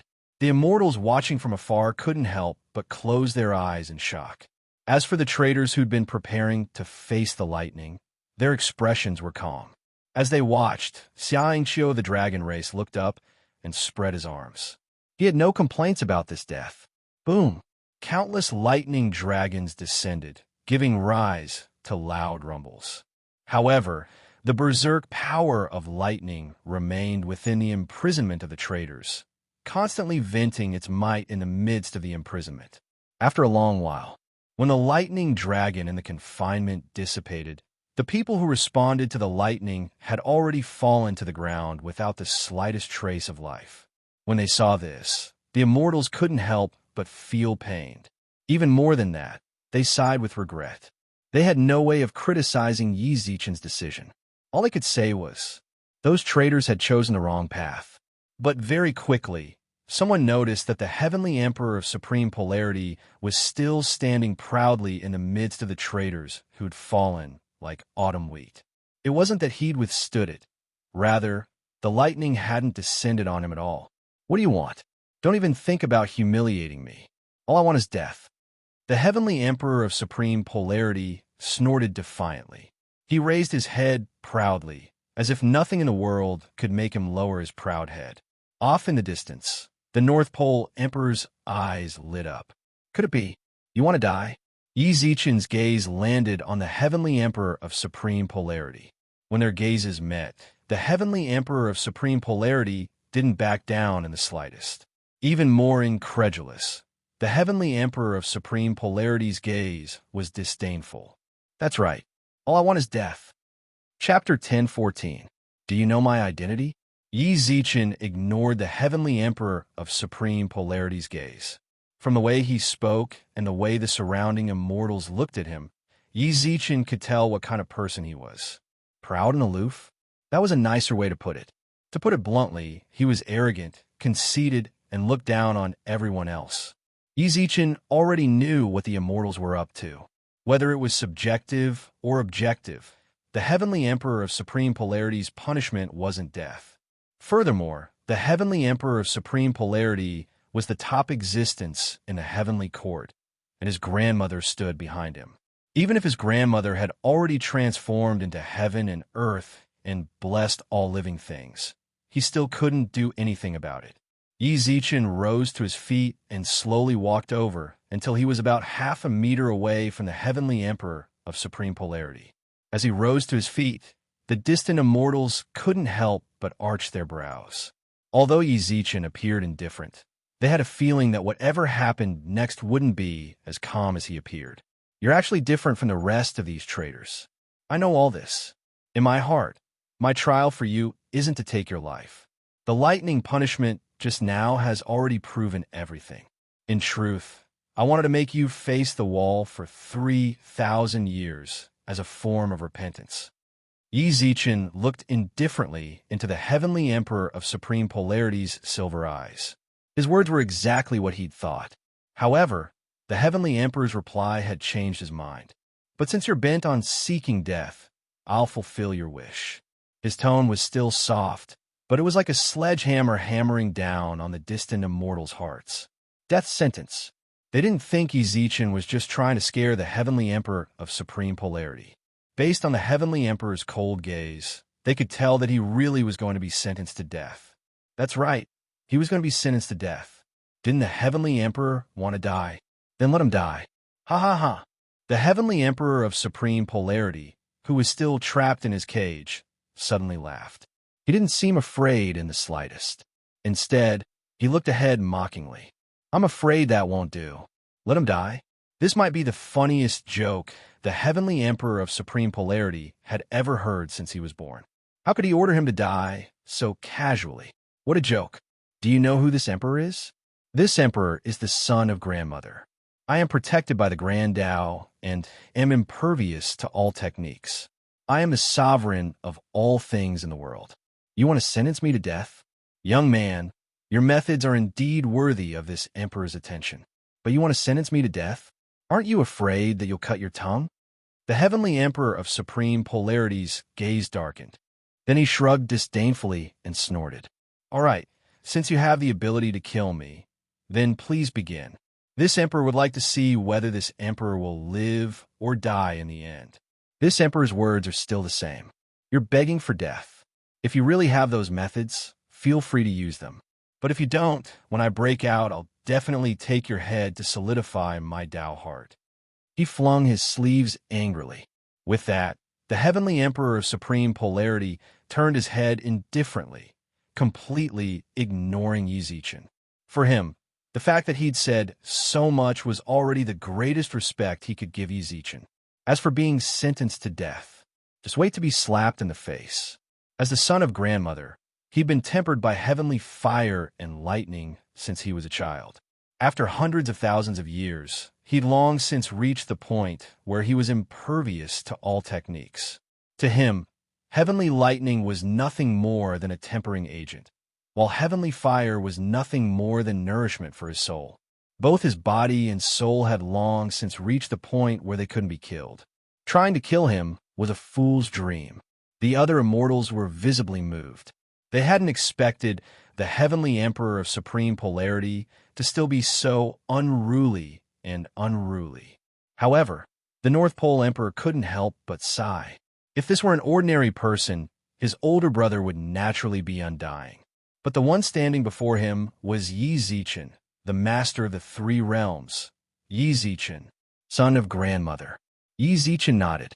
No matter how sharp the heavenly emperor of supreme polarity's words were, Yi Zichen remained unperturbed. As the lady mother of the chariot's eldest son, you're worthy of the tone you used just now. It's true that within the three realms, you really might be undying. But let me ask you again, do you know who this emperor is? I don't care who you are, laughed the heavenly emperor of supreme polarity arrogantly. Yi Zichen couldn't help but shake his head at his unbridled tone. He clasped his hands behind his back and gazed pitifully at the trapped heavenly emperor of supreme polarity. He couldn't help but sigh. Heavenly emperor of supreme polarity, you're truly too arrogant. Have you ever wondered why I can control heavenly lightning? Why I could summon all of you here? Why can't you use your comprehension of heaven and earth here? Why can't someone as strong as you be? Why is it that even someone as tyrannical as you can only remain trapped in this spatial prison? Inside the cage, The heavenly emperor of supreme polarity's expression went from disdain to solemnity. His silver, sword-like brows knit together. You've never considered any of this because your arrogant and conceited temperament makes you disdainful of everyone else. Your confidence and confidence are all founded on the fact that you're the eldest son of grandmother and that you're impervious to all techniques. But have you ever considered that there's always someone stronger than you? This string of questions finally caused the heavenly emperor of supreme polarity to lose his composure. Just as he was about to turn around and berate Yi Zichen, out of the corner of his eye, he caught sight of an octagonal command medallion in Yi Zichen's hand. The seal of the three realms was engraved in golden characters. Instantly, the heavenly emperor of supreme polarity's pupils constricted. In order to confirm the seal's authenticity, he looked at it unabashedly. Yi Zichen didn't try to hide anything. He openly unfurled the seal. Impossible. Inside the cage, the heavenly emperor of supreme polarity took a step back. He reached out and pointed at the seal, his eyes filled with astonishment. The first master of the three realms had been his mother, the Lady Mother of the Chariot. He was naturally no stranger to this seal. Of course, he also knew exactly what it represented. "Why is the seal of the master of the three realms in your hands?" roared the heavenly emperor of supreme polarity. When his mother had the seal, the three realms had just been established and needed to intimidate all races. After his mother stepped down, the seal had been sealed away. No one knew where it had gone. It hadn't appeared in the world for hundreds of thousands of years. So how could it have appeared here? He wasn't afraid of the position of master of the three realms. He was afraid of the seal. When the Lady Mother of the Chariot stepped down and sealed the seal, she placed 70% of her spiritual power within it. The heavenly emperor of supreme polarity was arrogant, but he knew full well that forget 70% of Lady Mother of the Chariot's spiritual power, even 10%. That wasn't something he could endure. This seal had thrown the heavenly emperor of supreme polarity's Tao heart into chaos. He stared at the seal in terror and couldn't help but mutter to himself. Chapter 10:15. This emperor shall fulfill your wish. The heavenly emperor of supreme polarity's mind exploded. Suddenly, he recalled the old man who desperately tried to stop him before he'd sent troops to the heavenly court. He had saved the old man by chance when he was traveling the 10,000 races in his early years. Because he saw that the old man was proficient in divination, he left him in the mansion. It was said that over the endless years, this old man had obtained countless secret treasures through deduction. He didn't expect that saving her on a whim would bring her such fortune. The old man knew his place and knew when to advance and when to retreat. Over time, he became a favorite of the old man and was highly regarded by the old man. However, when he had sent out his troops, this old man had desperately tried to stop him, forcing him to withdraw his troops. His words were full of dejection, and he even said that this was a great calamity in his life. He had to give in, or else he would bring about a fatal disaster. At that time, he had already made up his mind, but this old man still didn't know his limits and shook the army's morale. In order to stabilize the morale of the army, he killed the old man, but even before he died, the old man kept telling him not to go, still repeating the words that this disaster must be left behind. He was very disdainful. He led his troops straight into the southern heavenly gate of the heavenly courts and broke through the gate into the sky. Everything had been smooth sailing, and there hadn't been any of the disasters that the old man had mentioned. This made him even more resolute in his heart. He secretly sneered that the old man had lost his mind. However, when Yi Zichen took out the three realms imprint, his stubborn heart suddenly grew cold. Yi Zichen, still holding his hand seals, naturally saw the heavenly emperor of supreme polarity's expression. Your status is very high, and no one can compare to you. But unfortunately, I am the new ruler of the three realms. Even if you're the son of the Lady Mother of the Chariot. No, even if you're the son of the Celestial Emperor, so what? Unfortunately, this Emperor's lightning punishment doesn't belong to the myriad of laws. I'm afraid your invulnerability will be useless. The heavenly emperor of supreme polarity's gaze trembled even more visibly. This was the first time since his birth that he felt death so close to him. That kind of coldness that was close to frost seemed to want to freeze him. His hands and feet were somewhat numb. He stared blankly at the seal in Yi Zichen's hand. Since you want to die, then this emperor will fulfill your wish and grant you death. The handprint was tossed into the void, and in the blink of an eye, it fused with the heavens and earth. Suddenly, heaven and earth changed color, and the wind and clouds rolled back. The heavenly emperor of supreme polarity's head was enveloped by ink-black clouds, accompanied by a heart-palpitating pressure. Thunderclaps rumbled in the clouds. For a moment, lightning flashed and thunder roared, as if doomsday had arrived. This tribulation was even more powerful than the previous ones. The weaker immortals couldn't help but fall to the ground, trembling. When they looked at Yi Zichen, their gazes were filled with terror and astonishment. The North Pole Emperor's expression shook upon hearing this, and he wanted to say something. His brother was willing to disregard old ties and selfishly send troops to the heavenly court. However, he wasn't cold-blooded. When he saw that Yi Zichen was about to attack the heavenly emperor of supreme polarity, how could he just sit back and watch? Right at this moment, Swerin stopped him, and he revealed a deep gaze as he shook his head at Qin Shi. Don't make a mistake. What mistake? Although the heavenly emperor of supreme polarity is guilty, he doesn't deserve to die. Am I supposed to just watch as my clan brother dies to this heavenly lightning? If you want the heavenly court to be leaderless in the future, then go ahead. As he spoke, Swerin released him. When the North Pole Emperor heard this, his heart trembled. When he looked at Yi Zichen, he discovered that Yi Zichen was also looking at him. When their eyes met, he couldn't help but feel a chill run from the soles of his feet to the top of his head. He forcefully swallowed the words that were about to come out of his mouth. Do you see? The current Emperor Yi is no longer the Emperor Yi you and I know. The current him is the ruler of the three realms, the one who controls the lifeblood of the three realms. The heavenly emperor of supreme polarity has provoked him countless times, provoking his imperial might. Never mind you. Even if the Lady Mother of the Chariot were to come back to life and plead for mercy on his behalf, the result wouldn't be the same. When he saw the North Pole Emperor retreat, Swerin sighed in disappointment. It wasn't just the North Pole Emperor and Swerin. The immortals closest to Yi Zichen, such as the god of thunder and Neza, sensed something strange about Yi Zichen. Yi Zichen's gaze overlooked heaven and earth, his indifference to all living beings. This made it difficult for them to connect the current Yi Zichen with the previous Yi Zichen. Was this really the same person? Thunder rumbled and fierce winds howled. As he sensed this profound pressure, the despairing heavenly emperor of supreme polarity's eyes blazed with blazing flames. Then you're welcome to try. Rumble. Boundless spiritual pressure radiated from the heavenly emperor of supreme polarity's body to fight back against the lightning. His silver eyes flashed, and the mark on his forehead radiated with dazzling light. Wisps of blood energy seeped out of his body. The immortals were astonished. After all, even the immortals here had no way of communicating with the heavenly Tao. Yet the heavenly emperor of supreme polarity could. This was truly astonishing. Yi Zichen didn't care. The great Tao of destruction was a supreme great Tao. It had its own privileges.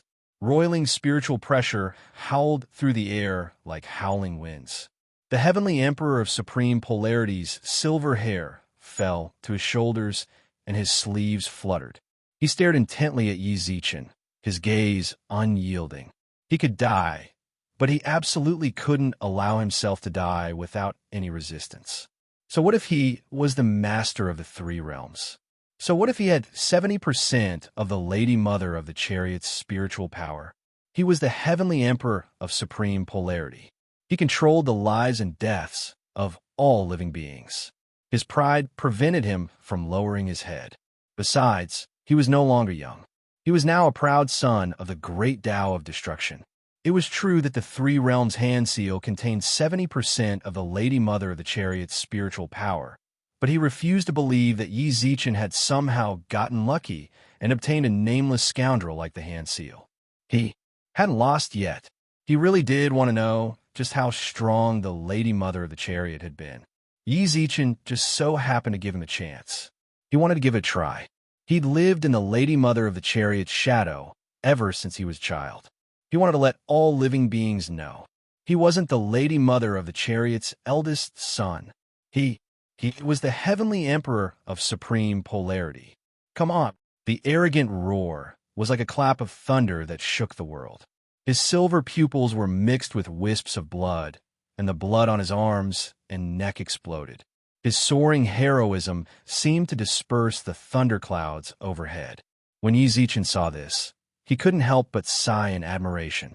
No wonder he was the heavenly emperor of supreme polarity.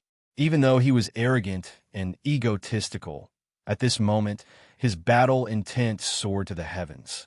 But it was enough to amaze everyone. The distant immortals seemed to be infected by the heavenly emperor of supreme polarity's heroism. Their hearts filled with admiration. But no matter what he did, his outcome was death. However, his heroism changed Yi Zichen's mind. He'd originally wanted to humiliate him. He might as well give him a quick death. Yi Zichen gathered his thoughts, narrowed his eyes, and snorted. Chapter 10:16. Chapter 10:16. Soul devourer behind an ancient, towering tree, a few faint panting sounds could be heard.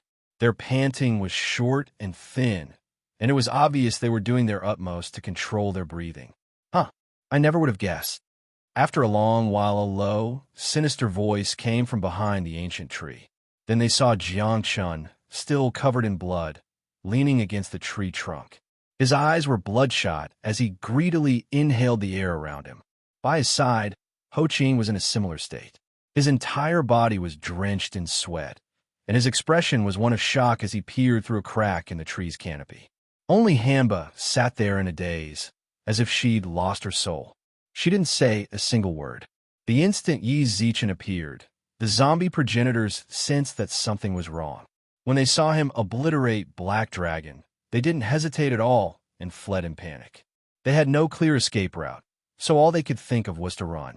Several hours passed. From day to night, they didn't have any rest as they ran. After confirming that no one was chasing them, they found a lush forest to hide in. Even so, they kept a vigilant eye on the outside, afraid that the demonic Yi Zichen would find them. We can finally rest for a while. After confirming that there were no pursuers, Ho Qing finally relaxed and sat on the ground with a long sigh. Yi Zichen's graceful slash had left a deep impression on the minds of the zombie progenitors.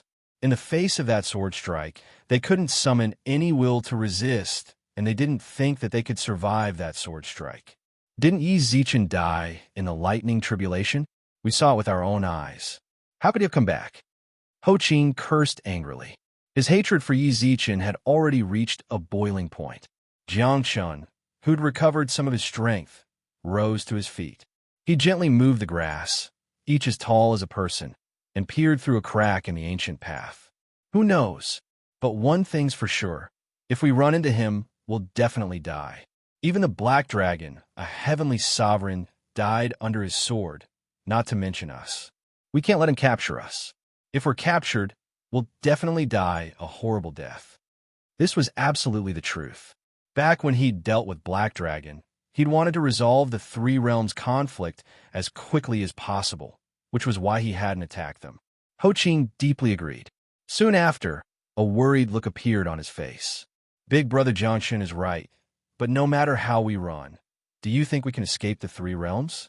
Sooner or later, we'll still be caught by him, and when that time comes, it'll be difficult for us to escape death. Look at Hamba. He's obviously scared out of his wits by that sword. Jiangchun glanced at Hitorigami's expressionless eyes. When he did, a dark light flashed through his eyes. He nodded with a solemn expression and returned to the side of the ancient tree. We can't just sit around and wait for death. How about this? You stand guard for me. I haven't completely fused with Ngo's soul yet. Give me some time to fully fuse with it. Then, even if Yi Zichen comes, I'll be able to fight him. Also, I'll leave Hamba in your care. When he heard that, Ho Qing's eyes flashed inexplicably, but he hid it well. He nodded solemnly. All right, I'll leave everything to you, big brother. Jiangchen nodded wordlessly. Then, without any hesitation, he sat cross-legged on the ground. Ripples of spiritual energy swirled around him. As he sensed the ripples, a sinister smile tugged at Ho Qing's lips. An hour passed. During this time, Ho Qing seemed to be on guard, but in reality, he was observing Jiangchen. Yi Zichen's sudden rise to power had already made him feel a deep sense of danger. Based on his sword alone, Jiangchen and Ingo couldn't resist him at all. Their current safety was only temporary. So long as Yi Zichen really wanted to find them, they wouldn't be able to escape death, even if they hid at the ends of the earth. Ho Qing, didn't want to die here. He wanted to live. All he had to do was gather all of Donglong's soul and seize his true body. Only then would he become the primordial vicious beast Danglong. When that happened, no matter how invincible Yi Zichen was, he wouldn't be a match for him. He stared intently at Jiangchen. If he attacked, he had to kill him in one strike. If he failed, there would be no end to his troubles. Buzz!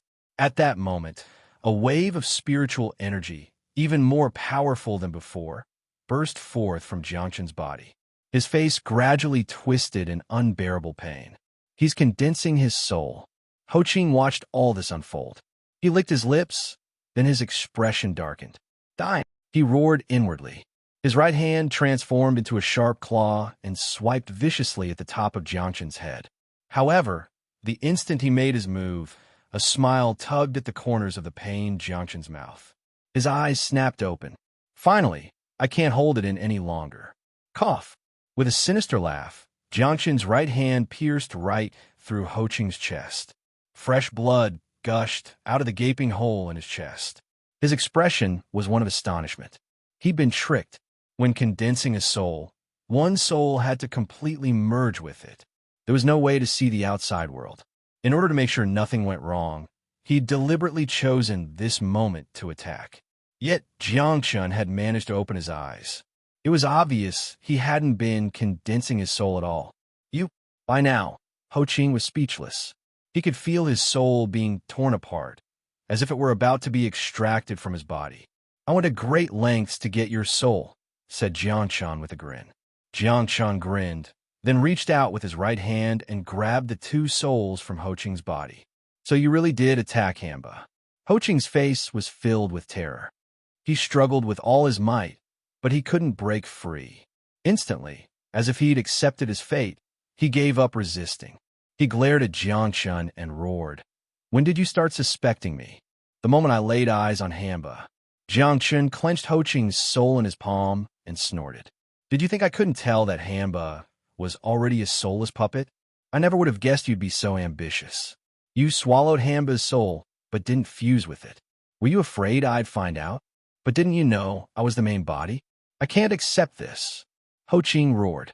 He'd planned this for so long, and even obtained Hamba's soul.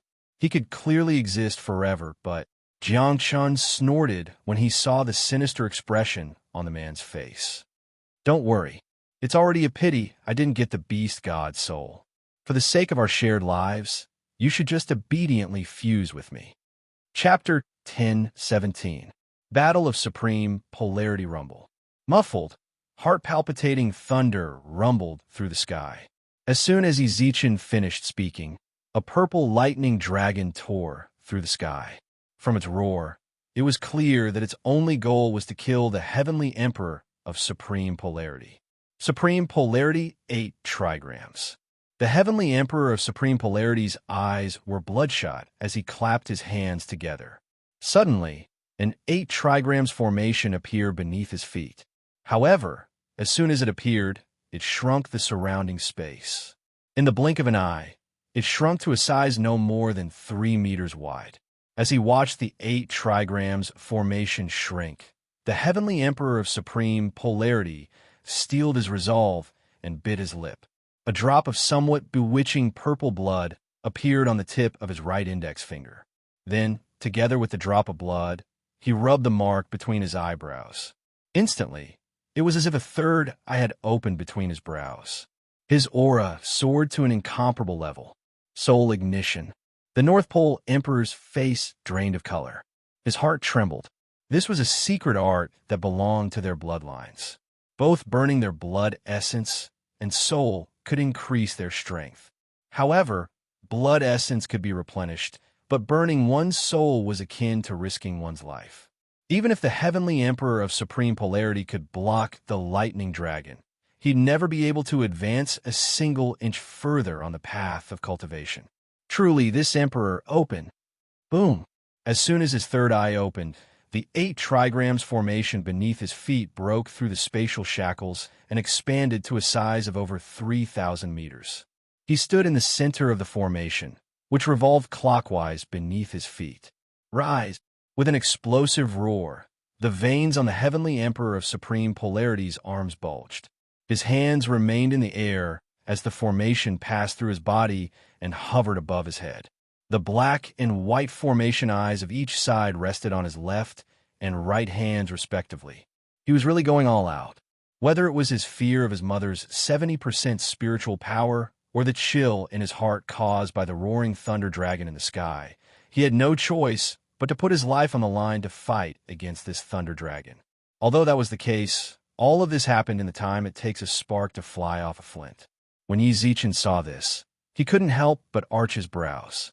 He couldn't help but glance at the Heavenly Emperor of Supreme Polarity's actions. The 8 trigrams formation above his head was like an indestructible mountain towering in the sky.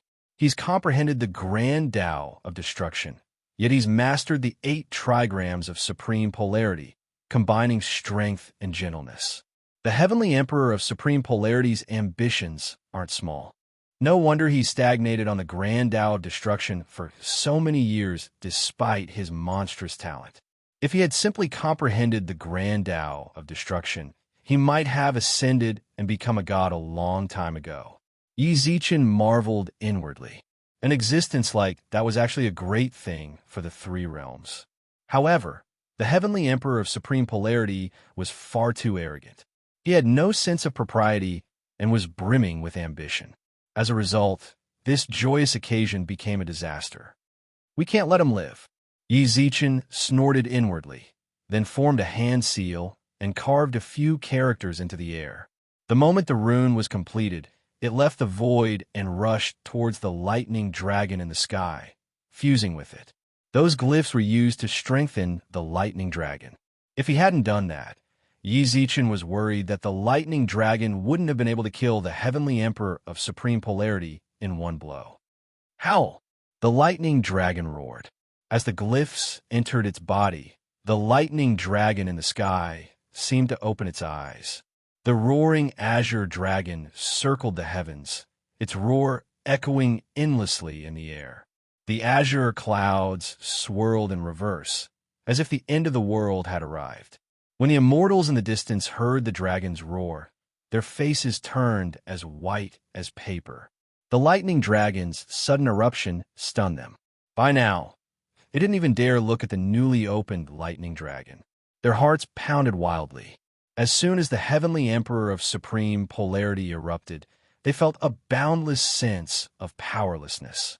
That was especially true of North Pole. He'd fought the Heavenly Emperor of Supreme Polarity before, but when he saw the 8 formation diagram, he realized that the Heavenly Emperor of Supreme Polarity hadn't used his true strength at all. If the Heavenly Emperor of Supreme Polarity had used the diagram earlier, the Heavenly Court might have fallen long ago. When they saw the lightning dragon Yi Zichen released, they felt a deep sense of helplessness. They couldn't help but sigh inwardly. This was a fight between immortals. Compared to Yi Zichen and the Heavenly Emperor of Supreme Polarity, their previous battle was nothing more than child's play. I am impervious to all techniques, and my soul is indestructible. All living beings are subservient to this emperor, and the laws of heaven and earth are played in the palm of this emperor's hand. I have comprehended the great Tao of destruction and mastered the 5 elements of supreme polarity. You want to kill me? Dream on. The Heavenly Emperor of Supreme Polarity roared defiantly, then clasped his hands together. The instant his hands met, the black and white eyes of the Supreme Polarity formation fused into one. A ball of light, as black as the sun, emerged from his palms. If you want to die, then die. The immortals looked at the black sun, The moment they saw the black sun, they saw endless sorrow under it. Mountains of corpses and seas of blood. The sky shattered. This was obviously what would happen after the sun set. Suddenly, the immortals could no longer sit still. The longer one lived, the more they feared death. They'd already sensed the onslaught of death. How could they possibly sit still? "Destroy that sun," shouted someone from the crowd of immortals. His words instantly stirred up 1,000 ripples. Countless immortals voiced their agreement. They unleashed a barrage of magical treasures and spiritual techniques. They wanted to shatter the falling sun. Impudent! At that moment, Yi Zichen glared at them angrily. With a wave of his hand, he shattered all the magical treasures and spiritual techniques. The immortals in the distance coughed up several mouthfuls of blood. They looked at Yi Zichen with unwillingness and terror. You've got some discerning eyes." The heavenly emperor of supreme polarity's silver hair danced in the wind like a mad demon. When he saw Yi Zichen shatter all the magical treasures and spiritual techniques, he snorted. "I knew the world-destroying sun would explode if it came into contact with spiritual energy, but so what? This sun is a battle technique I created after pouring my blood, sweat, and tears into comprehending the great Tao of destruction and the great Tao of supreme polarity. Do you really think you can break it? The only one who can scatter it is me. If you want the three realms to survive, you have to leave me alive." The heavenly emperor of supreme polarity's tone was soft, but Yi Zichen heard every single word. He smiled faintly with a cold expression on his face. "Is that so?" As soon as he finished speaking, he pointed at the falling sun, and a huge hand that blotted out the sky suddenly appeared in the sky. It grabbed the sun and then disappeared. "That's impossible." When he saw this, the heavenly emperor of supreme polarity trembled as if he'd contracted a fever. He couldn't believe Yi Zichen had broken his near-invincible battle technique in such a way. "I refuse to accept this." The heavenly emperor of supreme polarity let out a shrill, furious roar. He seemed to have descended into madness. He bit off his finger. Instantly, boundless blood energy and murderous intent emanated from his body. Chapter 10:18. A shocking change. His finger was bitten off. A bloody mist spread from the heavenly emperor of supreme polarity's finger. The supreme polarity 8 trigrams formation above his head began to devour the blood energy he released. In the blink of an eye, the 8 trigrams formation flashed with a demonic light. But no matter how many tricks he used, his roar was louder than thunder. In the eyes of the immortals present, this was nothing more than a desperate counterattack on the brink of death. The lightning dragon roared as it descended. The winds and clouds howled as it shook the heavens. The dragon's eyes glowed with heavenly lightning. It stared intently at the 8 trigrams formation in front of it, then brazenly charged forward. In an instant, the formation's formation disc cracked. Countless cracks spread out from the formation plate. The formation plate was on the verge of collapsing. Condense. The heavenly emperor of supreme polarity's eyes were bloodshot. He bit off another finger. His blood energy gushed out, nourishing the 8 trigrams formation like fertilizer. However, it was no longer of much use. After several breaths of time, the heavenly emperor of supreme polarity's face was as white as a sheet of paper. He didn't have enough blood energy to maintain the formation. Boom! The formation shattered. The heavenly dragon, formed from tribulation, lightning roared, its maw wide open as if it wanted to swallow him whole. The instant the formation shattered, the heavenly emperor of supreme polarity coughed up several mouthfuls of blood. He collapsed to the ground, his expression dispirited. As he watched the lightning dragon about to swallow him whole, he let out a thunderous roar. "I am impervious to all techniques, immortal and undying. I refuse to accept this." As he roared arrogantly, the heavenly emperor of supreme polarity directed all his spiritual energy to his heart. Boom! He self-detonated. The lightning dragon that was about to swallow him was smashed to pieces by the explosion. Everything within 1,000 miles transformed into a field of lightning. Snakes of lightning surged within the pool, flickering with frightening light. After a long while, The heavenly emperor of supreme polarity's dying roar reverberated in everyone's ears. When they saw the heavenly emperor of supreme polarity devoured by the lightning dragon, not even his ashes remained, they couldn't help but feel a sense of desolation. The heavenly emperor of supreme polarity, once a proud son of heaven, revered by all in the three realms, had ended his life in such a manner. Supreme polarity. In the distance, the North Pole Emperor's eyes flashed with sorrow.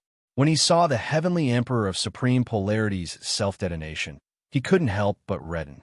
Once upon a time, this elder brother of his was an existence that he had always looked up to. The immortals of the underworld and immortal region weren't particularly excited. The rebellion had indeed ended, and Yi Zichen had sentenced the traitors to death in the lightning tribulation. However, in their hearts, they somewhat disagreed with Yi Zichen's judgment. Most of the traitors who'd been sentenced to death were high-ranking members of their respective realms. Killing all of them would be a huge blow to the strength of their respective realms. The traitors have all been killed. At this moment, a voice that seemed to have emerged from the abyss reverberated in everyone's ears. I hope that everyone will not have any rebellious thoughts. Remember what happened to them and do not go astray. These words went straight to the depths of the immortals' hearts. The immortals couldn't help but feel a chill in their hearts, and they nodded repeatedly in agreement. Yi Zichen took in the immortals' expressions, then waved his hand and opened a door. Then return to your respective realms and perform your duties. The immortals retreated. Even after the immortals had left, Yi Zichen, who'd maintained a cold, emotionless expression, found it hard to disguise his bitterness. He leaned against a stone pillar and looked at the dazzling blood red in the midst of the white. He looked at the devastation caused by the lightning tribulation. Did I avenge you? Yi Zichen took a cigarette from his pocket, took a drag, and muttered to himself. He really had killed all of the traitors. He hadn't left a single one alive. It was also because of their existence that the people of the three realms hadn't reached the beast region in time. Whether it was them or the demon's black dragon, Yi Zichen had killed them all. However, he didn't have the confidence to say that he'd avenged them. He couldn't live the rest of his life without regrets. So long as he closed his eyes, he'd see images of Su Yun undergoing the 8 ultimate spiritual ascension. So long as he closed his eyes, he'd see images of Xia Kiki brazenly resisting the heavenly lightning. So long as he closed his eyes, the images of those who sacrificed their lives for him and others echoed in his mind. These scenes continued to linger in his mind, lingering for a long time, unable to be erased. Only when the cigarette between his fingers burned out and the burning sensation was transmitted to his nerves did he get up from the ground with a bitter smile. But at this moment, the phone in Yi Zichen's pocket vibrated for the first time in a long time. He took it out and saw that it was a message from Su Yan. Yi Zichen's expression instantly darkened. I didn't come looking for you, but you came looking for me. Su Luer stood in the air above Dragon City in a blue dress. Her beautiful face flickered with cold light. The falling snow danced in the howling wind. In an instant, the area outside Dragon City turned into a world of ice and snow. 1,000 miles of ice. Spikes of ice erupted from the ground, and countless experts of the beast race in the sky above Dragon City stared at the 10,000-foot-tall behemoth outside, their hearts thumping wildly. In this world of ice and snow, there was a petite figure under the cover of the spikes, constantly approaching the gigantic beast. Falling flower palm. Her fair, white palm slammed into the beast's back. Flower petals fell and withered as she waved them. The petals were extremely corrosive, but when they landed on the beast's back, they merely produced a puff of white smoke. The beast wasn't harmed in the slightest. Humph! The giant beast let out a snort and slapped its back with its palm. Sensing danger approaching, the woman imprinted on the beast's back had no time to wonder why the petals hadn't corroded the beast. She leapt into the distance. Up in the sky, Su Luer frowned and pointed with her right hand. Ice tiger. The swirling snow instantly condensed into an ice tiger, which lunged at the beast. When it saw the ice tiger approach, the beast gave up on the woman and smashed the ice tiger to pieces. Many thanks, Empress. The retreating woman cupped her hands at Su Lu'er. Su Lu'er nodded, but said nothing. Instead, she stared intently at the beast in the distance. It wasn't just Su Lu'er. Every living being in Dragon City felt an immense pressure emanating from beast. Lil Yin, I've already sent Yi Zichen a message. He's on his way, said Su Yin. Su Yin pursed her lips. The moment the beast appeared, Su Lu'er told Su Yin to contact Yi Zichen. Even though she'd already passed divine tribulation, she really didn't know how to deal with it. Chapter 10:19. Face death wind and snow billowed. The violent snowstorm howled along with the howling wind. The area within 1,000 miles of Dragon City was frozen by the snowstorm. The people of Dragon City holed up inside the city walls. It wasn't that they hadn't tried to attack the beast, but that none of their spiritual techniques could shake it in the slightest. Helpless, they could only rely on Su Lu'er's ice and snow to slow it down. What on earth is going on? Where did this beast come from? Do the demons still have something up their sleeves? The demon commander died in battle. If the demons really had a beast like this, why didn't they summon it earlier? This savage beast is far stronger than the black dragon of the demon race. There were many different opinions. Everyone who had survived the calamity had yet to recover from their emotions. The appearance of this ferocious beast made them feel endless despair.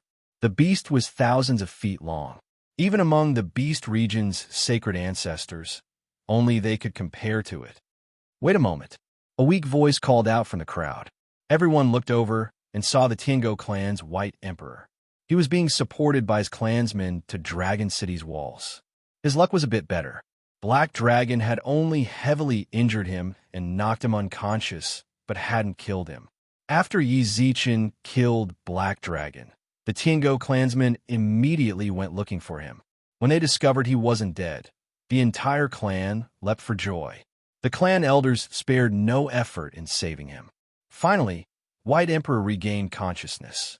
When the people of Dragon City saw that White Emperor had arrived, they cupped their hands in greeting. Of all the peak-level clans, only the head of the Tiango clan was still alive. In the face of everyone's greetings, White Emperor nodded slightly. However, his gaze remained fixed on the distant beast. As time passed, his face grew paler and paler. The onlookers noticed the change in his expression and couldn't help but ask what was wrong. Your Excellency, White Emperor, what's wrong? White Emperor was silent. After a while, he frowned, his expression dark. If I'm not mistaken, this beast. I'm afraid it's the primordial vicious beast Dunglong's true form. When the people of the beast region heard this, their expressions shook. Even Su Lu'er, who was maintaining the blizzard, couldn't help but tremble. The vicious beast Danglong. As people of the beast region, especially those from peak-level clans, how could they not know of Dunglong's fearsome reputation? That was a ferocious beast that had existed since the beginning of the world. Not even the living beings of the God clan could do anything to it. However, it was rumored that the ferocious beast had caused Nuwa's soul to split into 3 parts. How could it be reformed now? Sir, are you sure? The people of the beast region frowned. If this really was an ancient Danglong, what was there to resist? Although they did not know how powerful the fierce beast Danglong was, they were certain that it was not something they could deal with. Bai Di frowned. He did not wish for this to be the fierce beast Danglong. He also thought that he had seen wrongly. But I'm sure this emperor's race has records of the fierce beast Danglong. Fierce beast Danglong's true form is that of a dog. It's completely icy blue, and it has a purple tail and unicorn legs. All of this matches the enormous beast before us. Then what should we do? The people on Dragon City were all in trouble. This was an ancient, vicious beast, and for the sake of resisting the demon race, they already suffered heavy losses. Could it be that they would be able to defeat the ferocious, ancient, fierce beast Danglong with the remnants of their army? That was obviously impossible. Thud! Its heavy footsteps caused everyone's hearts to palpitate.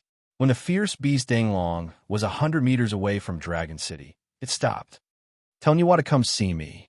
Danglong spat out the truth. Its voice was like a clap of thunder in everyone's ears. It was so deafening that even the deaf could hear it. Some of the weaker ones even curled up on the ground as their ears bled from the sound transmission. This angry roar plunged those who still held on a hope into despair. If it could mention Nuwa, there was undoubtedly the fierce beast Danglong. But since it was the fierce beast Danglong, it clearly wasn't from the demon race. The person it was looking for was Nuwa. Lord Danglong, this is the lower 3 realms. Lady Nuwa is not here, said one of the people of Dragon City. Someone from Dragon City spoke up. In order to say these words, that person mustered up all of his courage. Their only hope was that once the fierce beast heard them, it would leave. Then contact Nuwa and tell her to come see me, said the fierce beast Danglong. Another deafening chant came from Huey's mouth. Everyone in Dragon City felt their blood and spirit seas tremble when they heard it. The person who'd spoken just now coughed up a mouthful of blood essence and fainted. Su Luder spoke up. His Excellency Danglong already knows that this place is an abandoned land. Lady Nuwa is the goddess of the god race. How can we possibly contact her? Is that so? Your Excellency, please understand. As an ancient divine beast, you naturally know more than we do. Even the haughty Empress, Su Luer, humbled herself, and even subconsciously tried to say nice things. Especially when she said Danglong was an ancient divine beast, not an ancient one. Little Nuwa really knows how to talk. The fierce beast Danglong looked up into the sky. Su Luer didn't hesitate in the slightest. She cupped her hands and said, Your Excellency, please let us go. We won't get involved in the conflict between you and Nuwa. Why should I let you go? To everyone's surprise, the seemingly satisfied Danglong suddenly changed the topic. His eyes flashed. It's been a long time since I've eaten humans, so I'll use you as a sumptuous feast. Who knows, I might even be able to lure Nuwa down here. As for who I'll eat, let's start with you, little girl. The fierce beast opened its bloody maw, and a boundless, devouring power emerged. Su Luer, who stood in the sky, felt the space around her tear at her. Big sister, cried Su Yen. The others clenched their fists, sweating on Su Luer's behalf.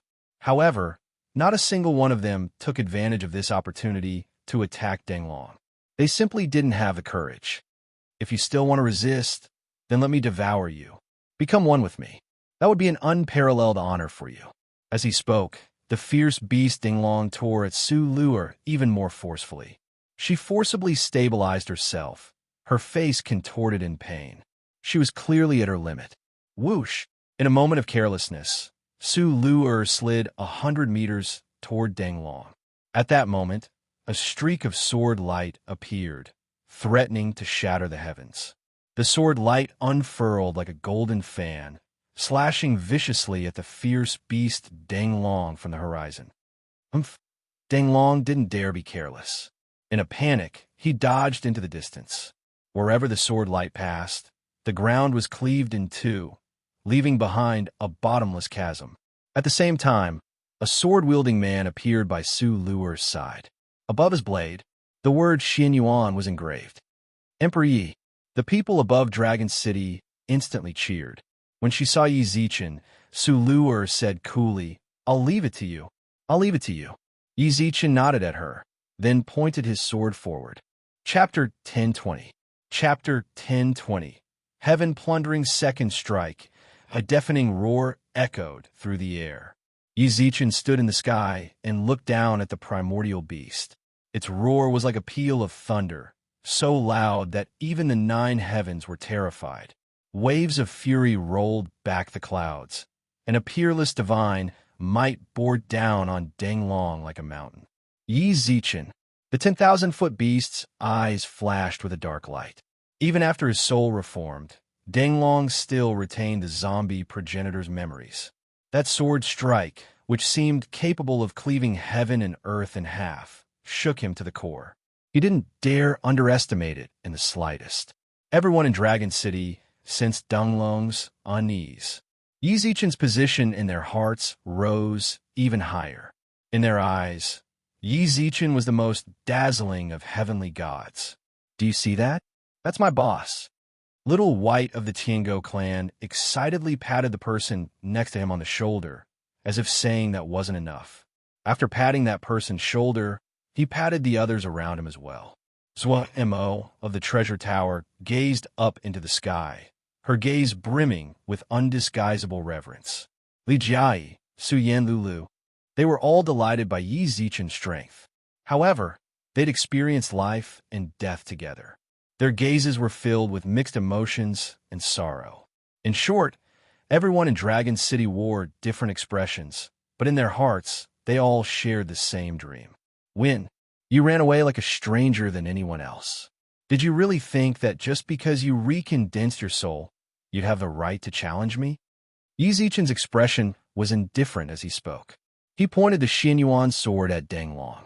His surging battle intent soared to a peak, and the number one divine artifact of the primordial era, the Xianyuan sword, let out a resonant cry. Boom! He swung his sword casually. A streak of sword energy tore through the air and flattened a distant mountain range. When Danglong saw this, his scalp went numb. Waves of white air puffed out of his nostrils, and his hooves rubbed against the ground uneasily. He was uneasy. Yi Zichen, don't think too highly of yourself.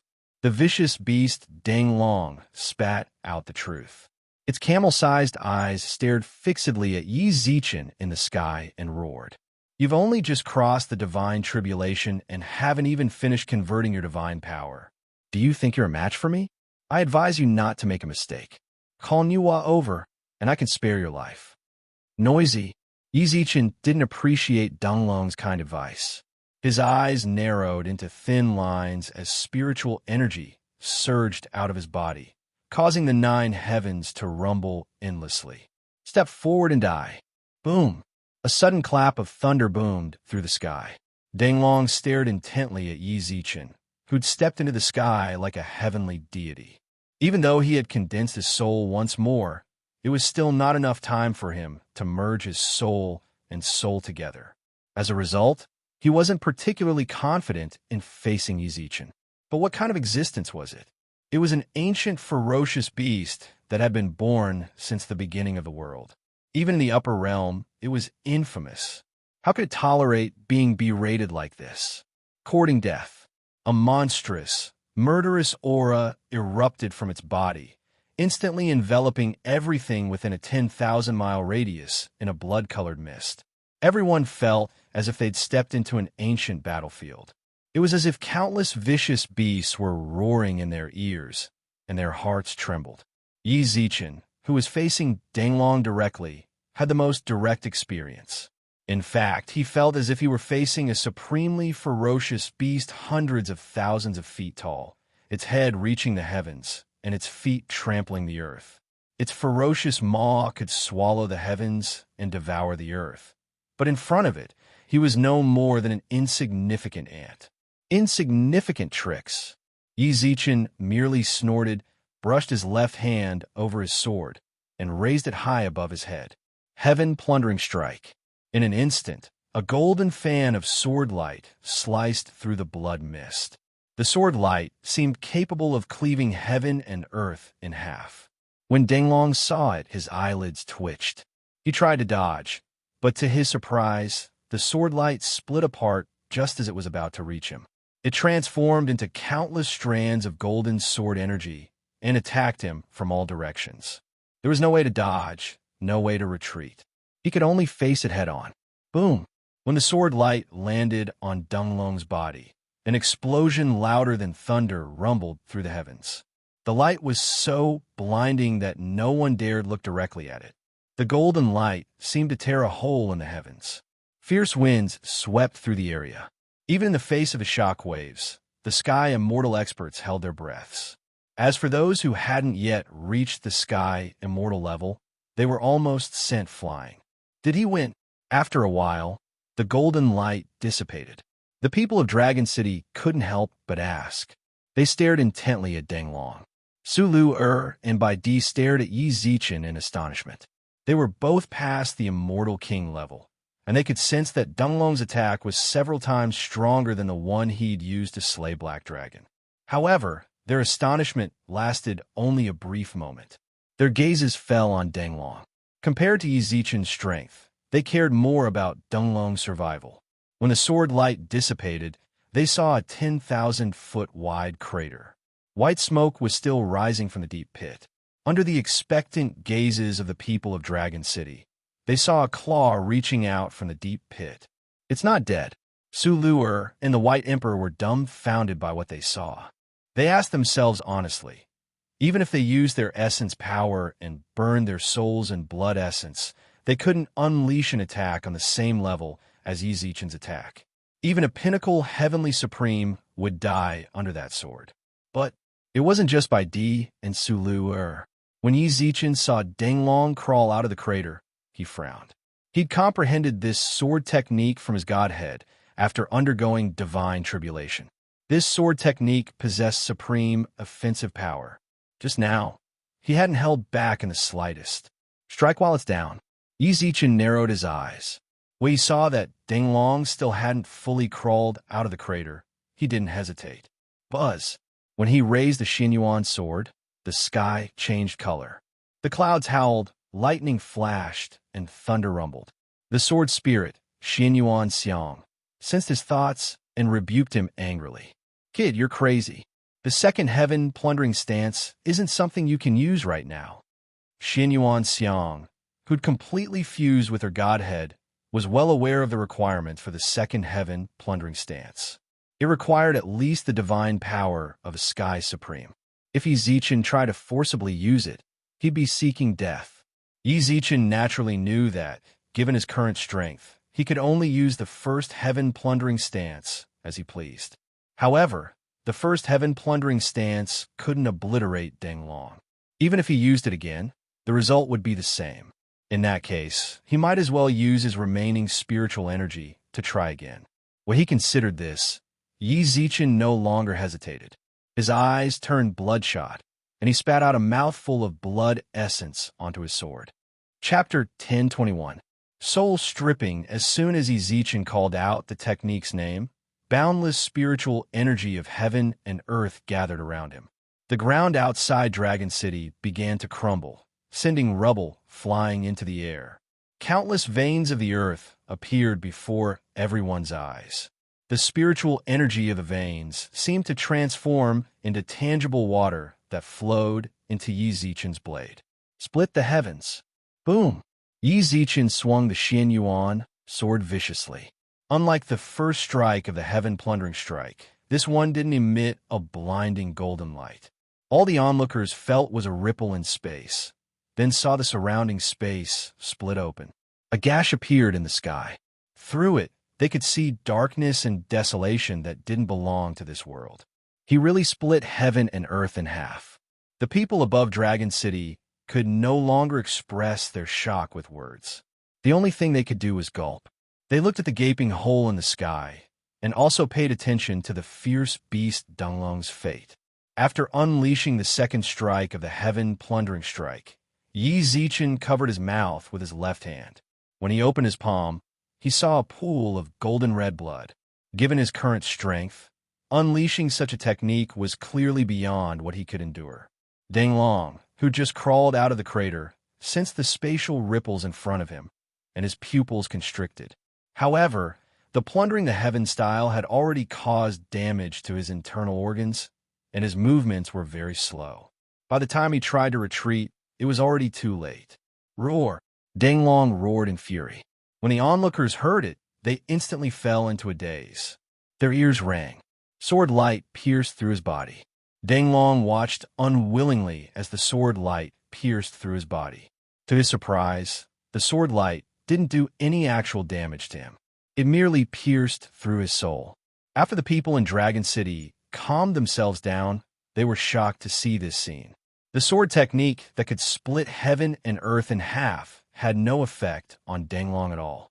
How is this possible? Both the experts of the Beast region and the Immortal region paled. They couldn't believe this was how things had turned out. Danglong looked up into the sky in a daze. When he noticed the blood seeping out of Yi Zichen's fingers, he let out an incomparably savage, maniacal laugh. Yi Zichen, I already warned you not to be too full of yourself. Danglong laughed maniacally, then walked out of the crater indifferently. As he stepped through the air, he looked at Yi Zichen with disdain. Really? In response, Yi Zichen merely smiled coldly, then looked at Danglong with the contempt of a king. Look at your feet. Humph. Try to act mysterious. Even if I wanted to see, I could. The arrogant Qi suddenly couldn't speak. He stared blankly at the ground below him. Beneath his feet was his real body, and the one standing in the air was only his soul. You didn't expect it, did you? That sword of mine was for the sake of soul stripping. The people from Dragon City also saw this scene. Only now did they understand why the sword didn't cause any substantial damage to Danglong. It turned out that the sword's target was the soul. But they didn't understand. So what if Danglong's soul was stripped away? Danglong's 3 souls were still an unparalleled existence. Could it be that Emperor Yi had a spiritual technique specifically designed to deal with souls? Danglong was the same. When he saw Danglong's soul being stripped away, he was only slightly shocked. His body's defenses were indeed astonishing, but what truly affected him was his soul. By stripping away his soul, Danglong had indeed lost his body's supreme defensive abilities. However, in his soul form, he was invincible. Only soul-targeting techniques could harm him. Furthermore, with his 3 souls together, ordinary soul-targeting techniques were completely useless against him. From the looks of it, Danglong had the absolute advantage. I'm afraid you've made the wrong move. Danglong's soul body laughed disdainfully. He already sensed that victory was in his grasp. Is that so? Yi Zichen's reply was as indifferent as ever. Then, to everyone's astonishment, his soul emerged from his body. Emperor Yi, what are you doing? The people of Dragon City couldn't understand Yi Zichen's actions. He'd gone to great lengths to strip away Danglong's soul, but now he'd taken the initiative to extract his own soul. Not only had he gained no advantage at all, but he'd even suffered the backlash of his sword technique. No matter how they looked at it, it seemed like a loss. Danglong's soul body froze, but there was always a reason for everything. He felt like there were some details he hadn't considered. Kid, are you really going to do this? Xinyuan Xiang transmitted into his sea of consciousness. The second stance of the heaven plundering technique was supposed to be an offensive sword technique, but Yi Zichen had changed it in the process of unleashing it. When he stripped Danglong's soul, she'd realized Yi Zichen's true intentions. Yes. Yi Zichen's reply was firm. He waved his right hand, and a pearl tore through the air and landed by his side. Soul Pearly Yuan. This pearl had always been protecting Tian, but now he'd summoned it here. Everyone was even more confused. The vicious beast Danglong furrowed his brows. He had a bad feeling about this. Big Sister Xiang, Tenor, I'm not the type to act arbitrarily. If you don't want to, you can say it. I can erase my imprints with you right now and let you go. Tenor blinked and shook his head. Xinyuan Xiang glared at him. Who do you think I am? A good colt doesn't serve 2 masters, and a good wife doesn't serve 2 husbands. I've been with you since your first life, and we've been through so many obstacles, big and small. When have I ever abandoned you? Tenor doesn't even need to mention it. It's a protective spiritual artifact for you, and now you're saying such things to us? What's more, if we leave, do you think you can seal Danglong's soul on your own? Xinyuan Xiang kept rolling her eyes as she walked out of the Xinyuan sword in her soul form. 10 Bucks did the same. He stood by Yi Zichen's side in soul form. Yi Zichen smiled at them, but didn't say anything else. He simply nodded. Thank you very much. In the blink of an eye, Yi Zichen's expression froze. He pointed at Danglong's soul body. You immediately sensed that his soul, which had been split into 3, was on the verge of collapsing again. He tried his best to stabilize his soul, but he saw Xinyuan Xiang and 10 Bucks converging on him from the left and right. By now, Danglong completely understood Yi Zichen's intentions. His eyes were filled with terror as he roared angrily. Yi Zichen, you're crazy. With that, it ignored its main body and fled into the distance. When Xinyuan Xiang and 10 Bucks saw this, they quickly chased after it. Yi Zichen, who'd been standing behind them this entire time, muttered indifferently. Chapter 1022. Seal. 3 soul seals.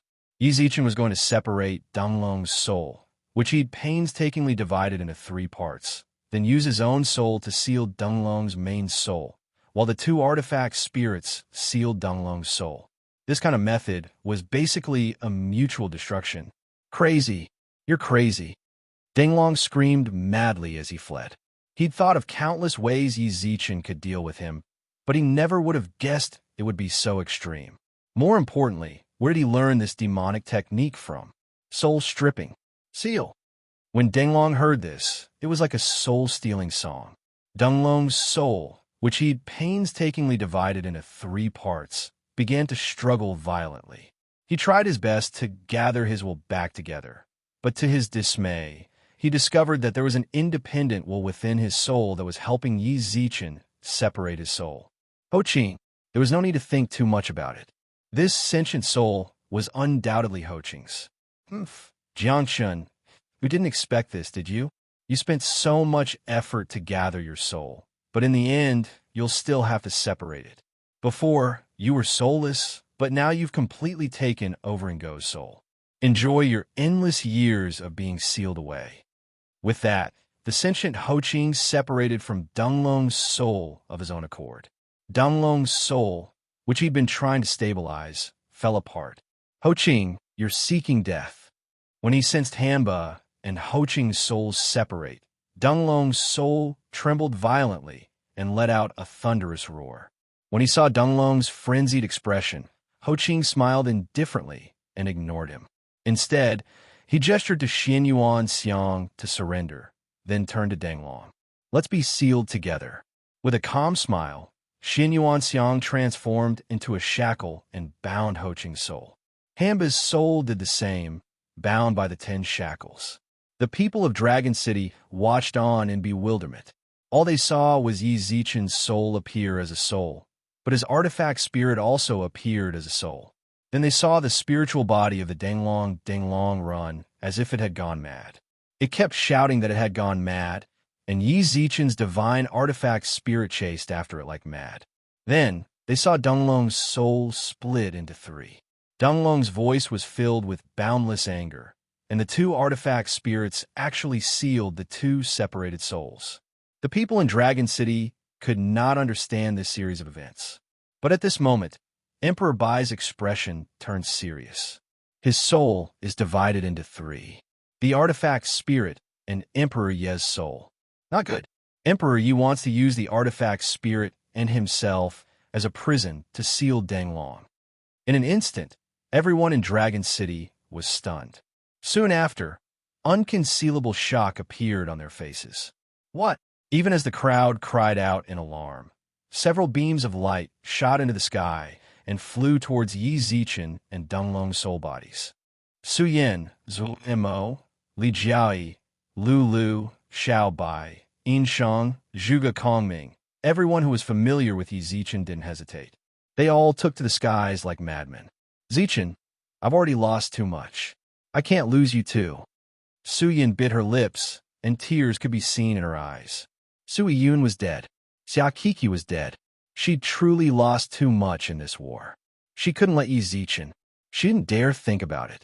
All she could do was rush to Yi Zichen's side as fast as she could and stop him. You're the heaven's chosen emperor. Don't do anything stupid. Yin Shang gnashed his teeth. Didn't you say you'd take me back to the modern realm? You can't go back on your word. Li Jai bit her lip as well. It wasn't just them. Even Gu Zichen, who was hiding in the sky, panicked.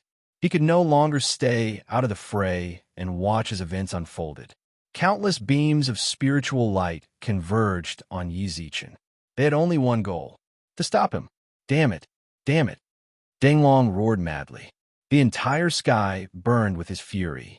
He watched in a daze as Hanba and Ho Qing were sealed, then gnashed his teeth and turned to flee. Seal.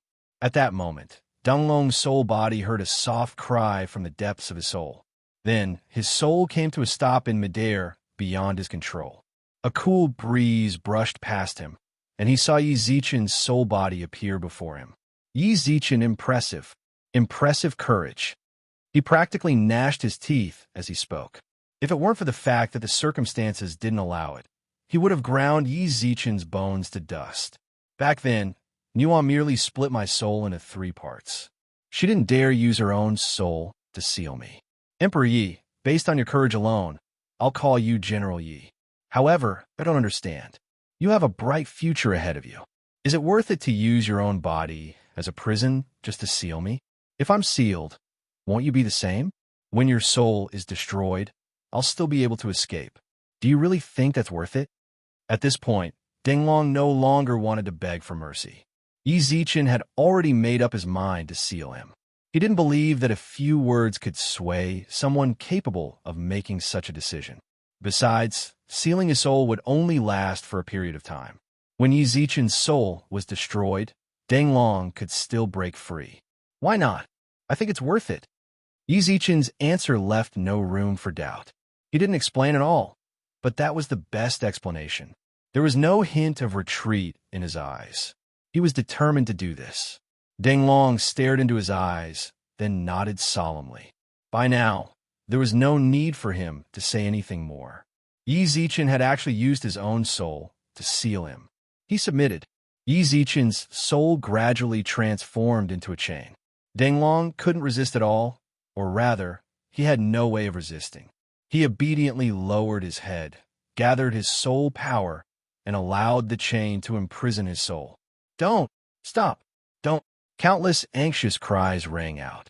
Yi Zichen, still in chains, turned around and saw anxious, uneasy faces as well as anxious shouts.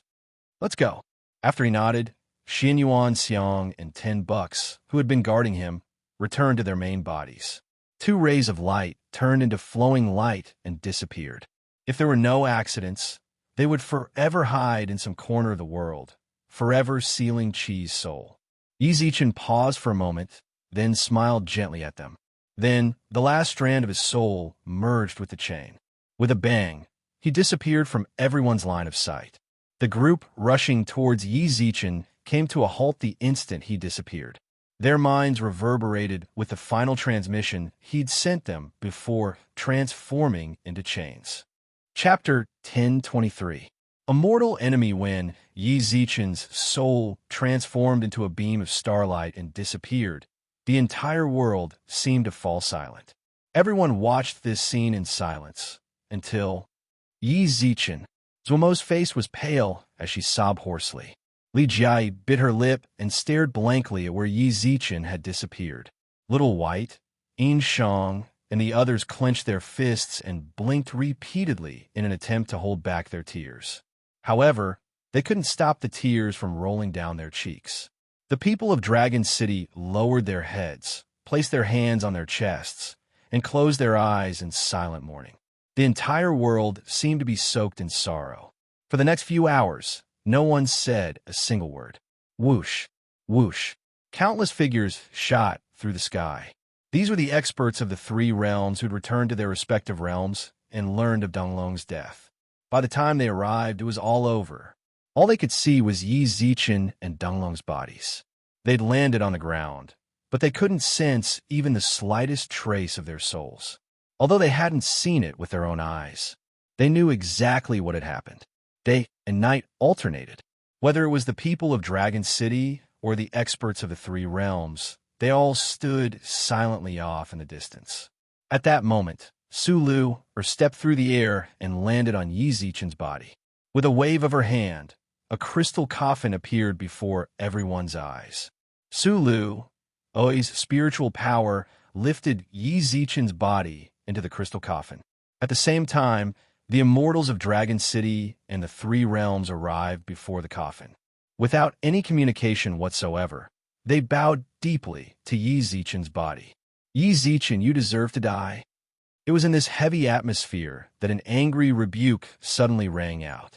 Everyone looked to see a silver-haired woman stand before the crystal coffin. She gnashed her teeth and glared at Yi Zichen, who lay peacefully in the coffin. Who do you think you are? Ha! Do you know who gave you your life? Heroism? Who do you think you are? You're dead, but everyone in the world remembers you. How laughable! The woman slandered Yi Zichen one after another. Her words were especially ear-piercing to the others. Yi Zichen had died for their sake. Not only were they ungrateful, but now they were even slandering him. Some people in the crowd started to stand up in anger, wanting to reason with him. However, before they could take a few steps, they were stopped by the people around them. "Why are you stopping me? Emperor Yi sacrificed himself for us, but that woman doesn't know what's good for her," and even slandered him. Regardless of whether she's grateful or not, doesn't she know that the dead are the most important? Look who that person is. I don't care who she is. Even if she has a powerful background, I will still teach her a lesson. Disregarding the crowd's attempts to dissuade him, the resentful man took a few steps forward. Before he could say anything, he swallowed the words that were about to come out of his mouth. That lady also looked at the person who had arrived. When that person saw the lady's scarlet eyes and silver hair, his lips moved for a long time, but he did not say anything for a long time. After a short silence, he bowed deeply to the lady and said, "My apologies, my condolences." With that, he left in embarrassment. It wasn't that he was cowering after learning of the woman's identity. If she were an insignificant person, even if she were the emperor of heaven himself, he might have cursed at her a little. But she was Su Yin. It wasn't just the people of the Beast region who knew of Su Yin and Yi Zichen's relationship.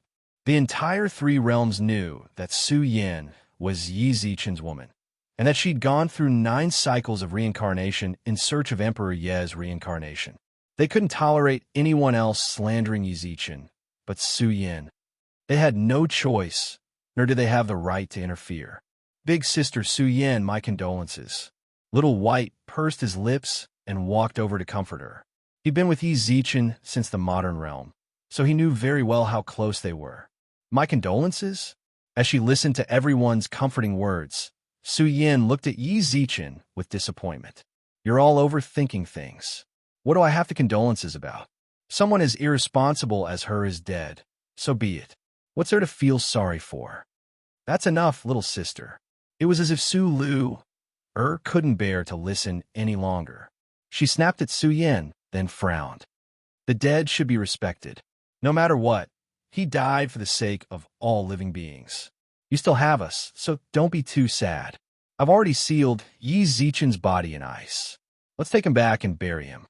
"No." Su Yin practically squeezed those words out through gritted teeth. Then, with a wave of her hand, she actually shattered the crystal coffin. This was utterly disrespectful. Everyone was shocked by Su Yin's actions, but at the same time, their hearts were filled with undisguisable rage. This was especially true for Zuemo. When Su Yin slandered Yi Zichen, she'd already been furious. Now that she'd shattered the coffin, all her pent-up anger erupted. "Su Yin, don't go too far." Zuemo strode forward, her eyes blazing with fury as she rebuked Su Yin. In response, Su Yin merely glanced at her indifferently, then ignored her rebuke and laughed. Someone like him doesn't deserve to enter the Nine-Tailed Fox clan's ancestral hall." "Perfect. Haven't you always admired him? Then take his corpse back. No matter what, he died for the greater good. We can't just leave him outside to be eaten by wild dogs." Su Yin, she suddenly took a step forward. From her posture, it was clear she was about to attack. The surrounding people hurriedly pulled her back, afraid they'd really start fighting. "Let me go. I'm not that irrational." Zuemo shook off their hands, pointed at Su Yin, and shouted angrily, "I naturally have to take him away. But to tell the truth, I really feel sorry for Yi Zichen. To think he'd fall in love with a woman as heartless as you.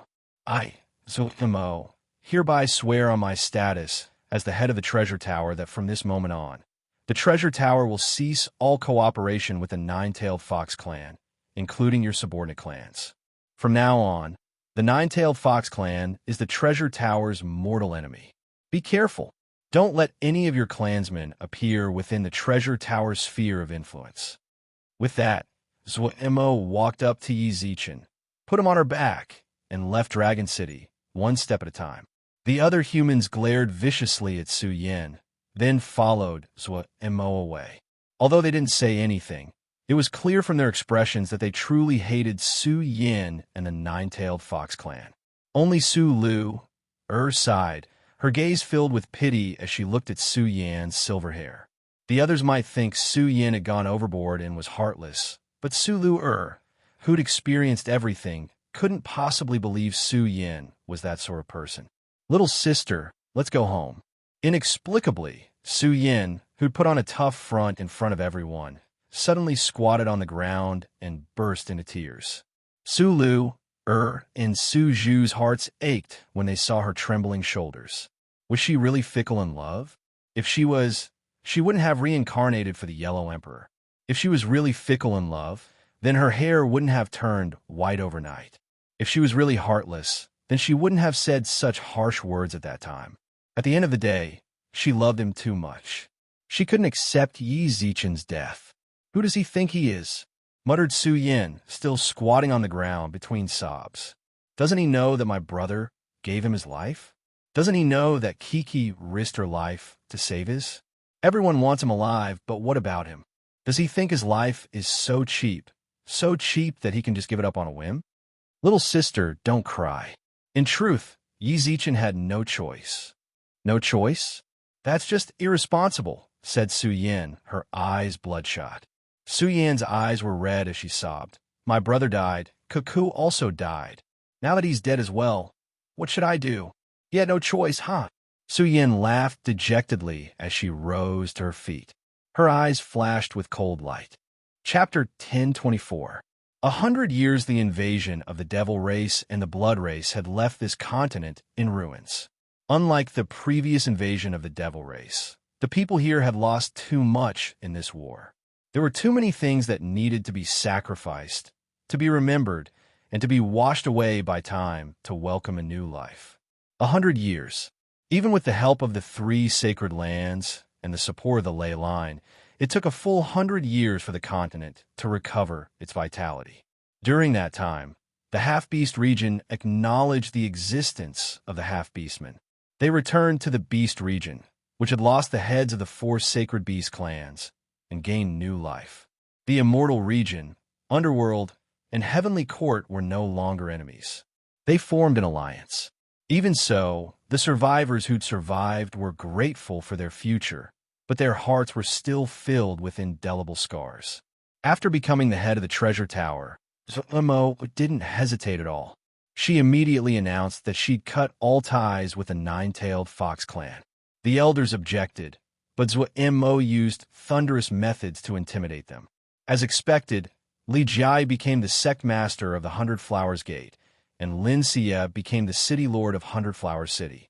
Half a year after the war, Su-Lu was no longer able to suppress her divine power and ascended.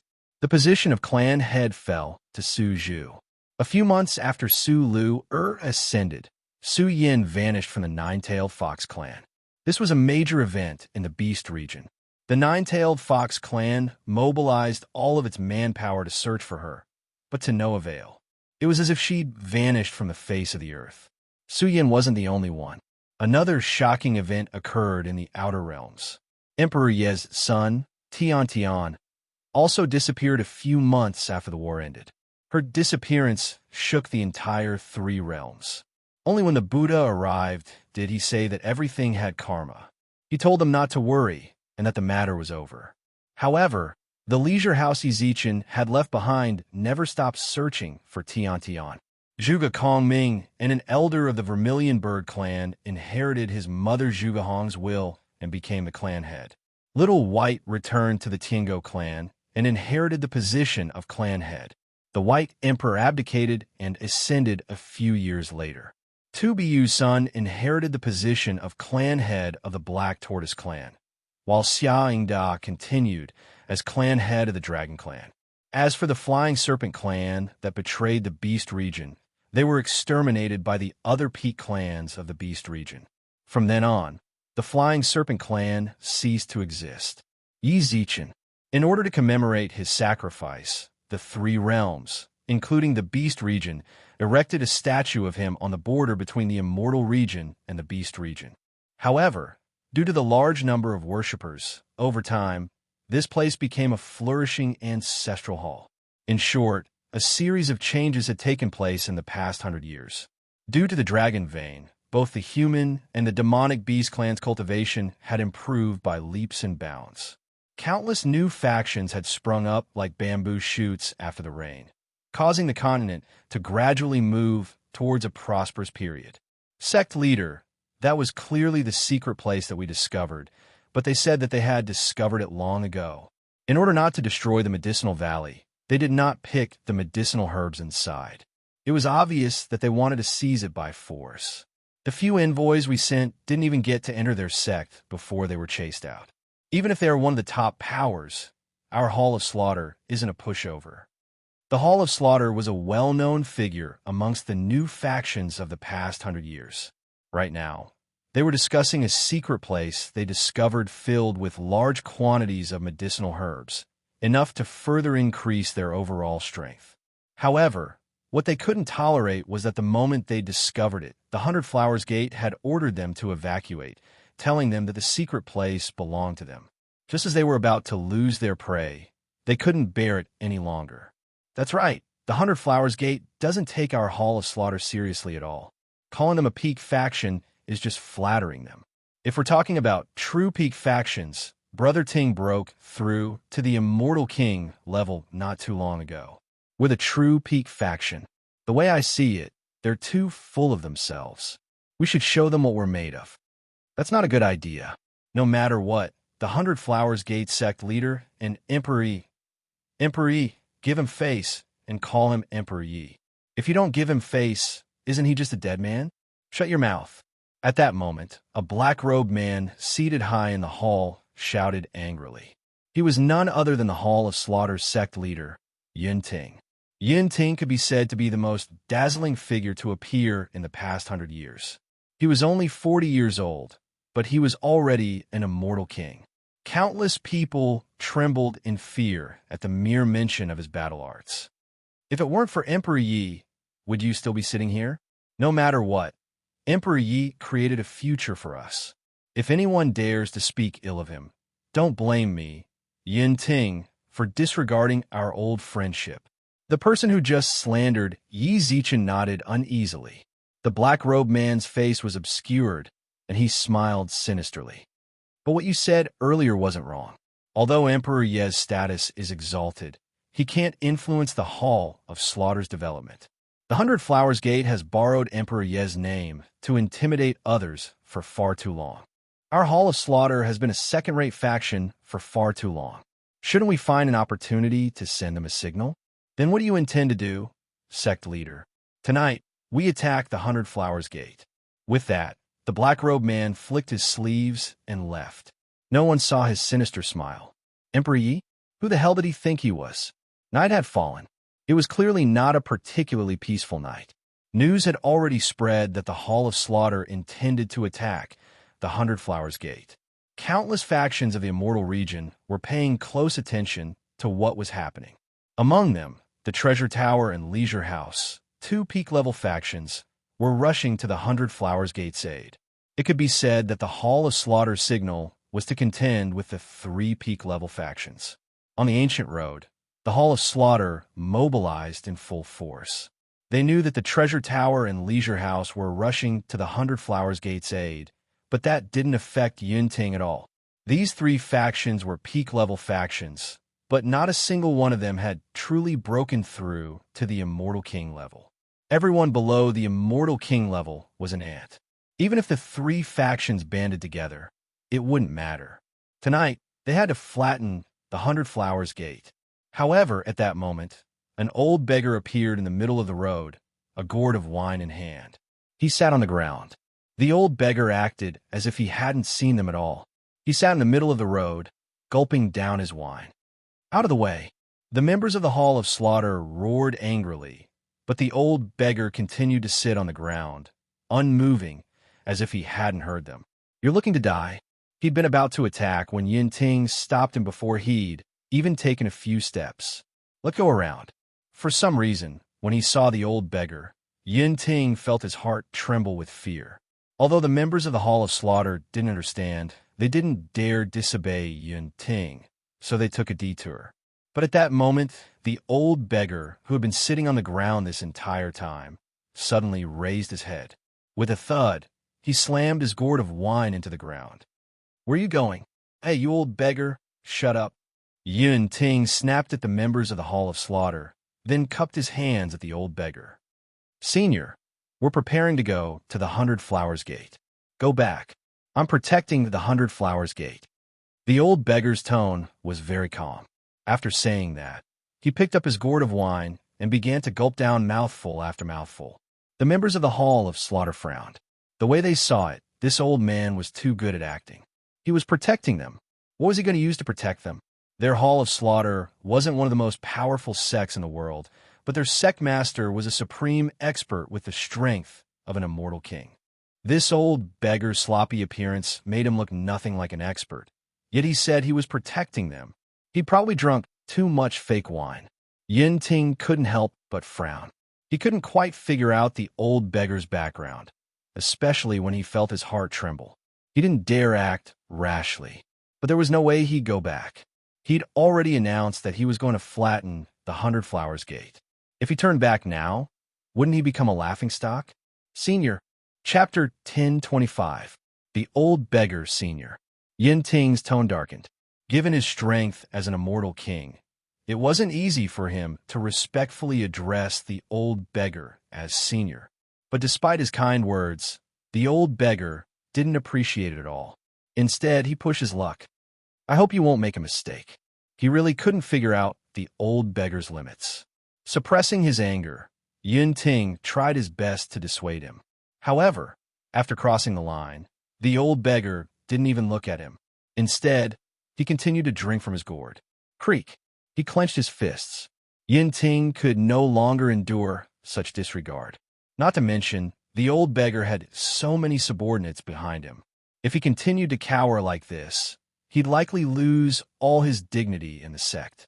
The old beggar truly did give him a frightening feeling, but he was an immortal king. Boom! Boundless spiritual pressure radiated from his body. Sensing the surging spiritual pressure, the old beggar arched an eyebrow and glanced at Yun Ting. However, he only glanced at him for a moment before looking back down and continuing to drink. This truly provoked Yun Ting. He didn't hold back any longer, gathering spiritual energy into his fist. Punch of destruction. This punch seemed capable of ripping apart the heavens. Wherever it passed, the air twisted and warped. The members of the Hall of Slaughter grew even more excited by the spiritual pressure. Quite a few of them could already imagine the old beggar's fate. In particular, the Hall of Slaughter, who'd berated the old beggar at the start, snorted. Show off, then. You won't even know how you died. But what they couldn't believe was that the old beggar had effortlessly caught the punch of destruction, which seemed capable of shattering heaven and earth. This was especially true for his carefree expression, which caused the members of the Hall of Slaughter to reveal expressions of astonishment. I said anyone who crossed the line would die. Why didn't you listen? Forget it. It seems you're still useful, so I won't kill you. The old beggar snorted coolly. With a wave of his hand, he tossed the immortal king Yun Ting to the ground and made him his cushion. Then he turned to the other members of the Hall of Slaughter and snorted. What are you waiting for? Even the immortal King Yun Ting had been easily subdued by this old beggar.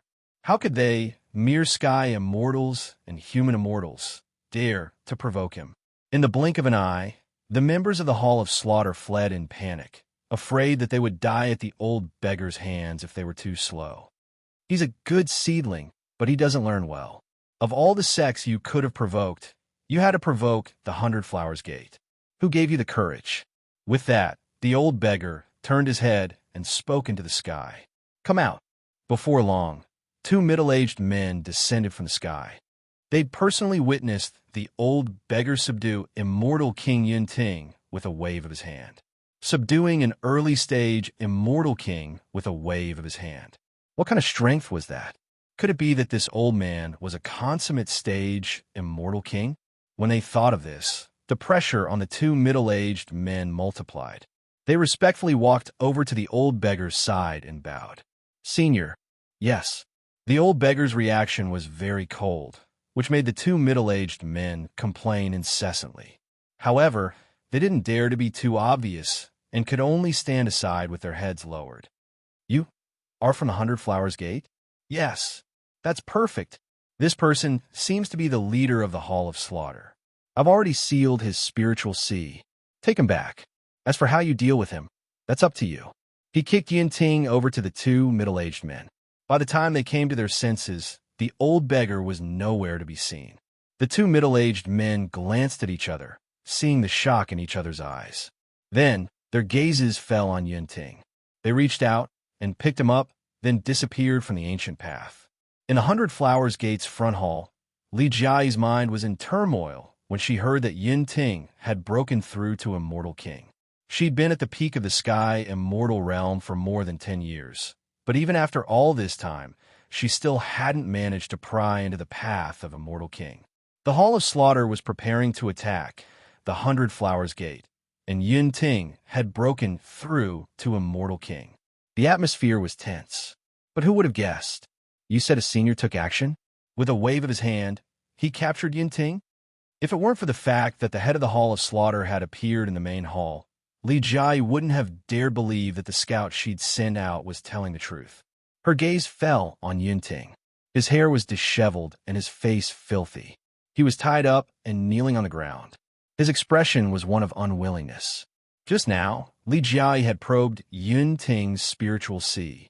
His spiritual sea was several times larger than a sky immortal's. From this, it was clear that he'd broken through to Immortal King. After all, Yin-Ting was only 40 years old, yet he'd already begun prying into the path of Immortal Kings. Li Jiayi's heart ached, but at the same time, she was filled with suspicion. Even a peak Immortal King would find it difficult to suppress an Immortal King with a wave of his hand. Not to mention Yin-Ting's slaughter arts, a battle technique with incredible destructive power. There was no such expert in the entire Immortal region. Could it be that an expert from the 3 sacred lands or the Beast region had come to his aid? "Did you get a good look at that senior's face?" Li Jiayi frowned at the two middle-aged men.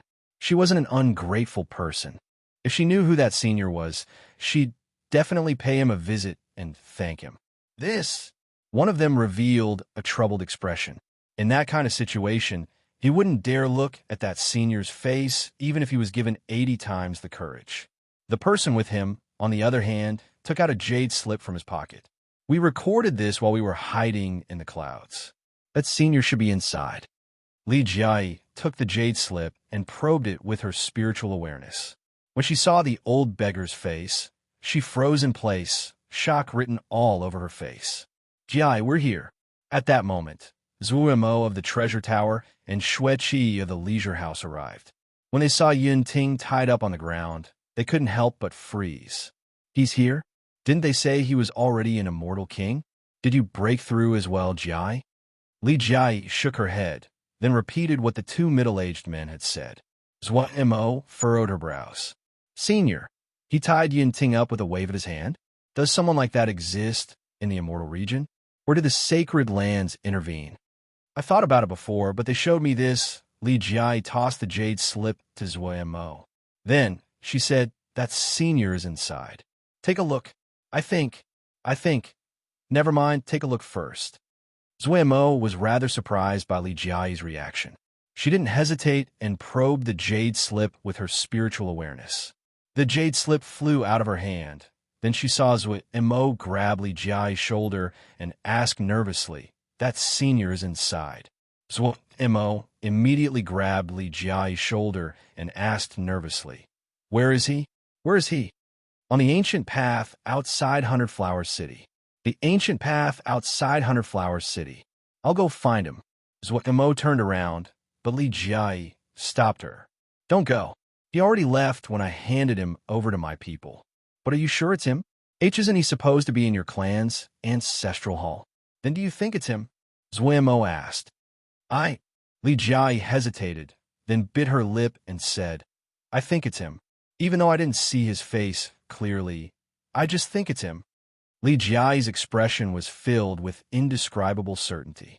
Zhuo Mo's eyes actually reddened when she heard those words. However, a beautiful smile rippled on her face. Chapter 1026. Xiaqik's message in a region of ancient trees on the outskirts of the Immortal region. The old beggar, who'd tied up Yin-Ting, staggered through the gaps between the ancient trees. After passing several hundred meters, a simple thatched hut appeared in the depths of the thicket. Burp. The old beggar's face was bright red, and his breath reeked of alcohol.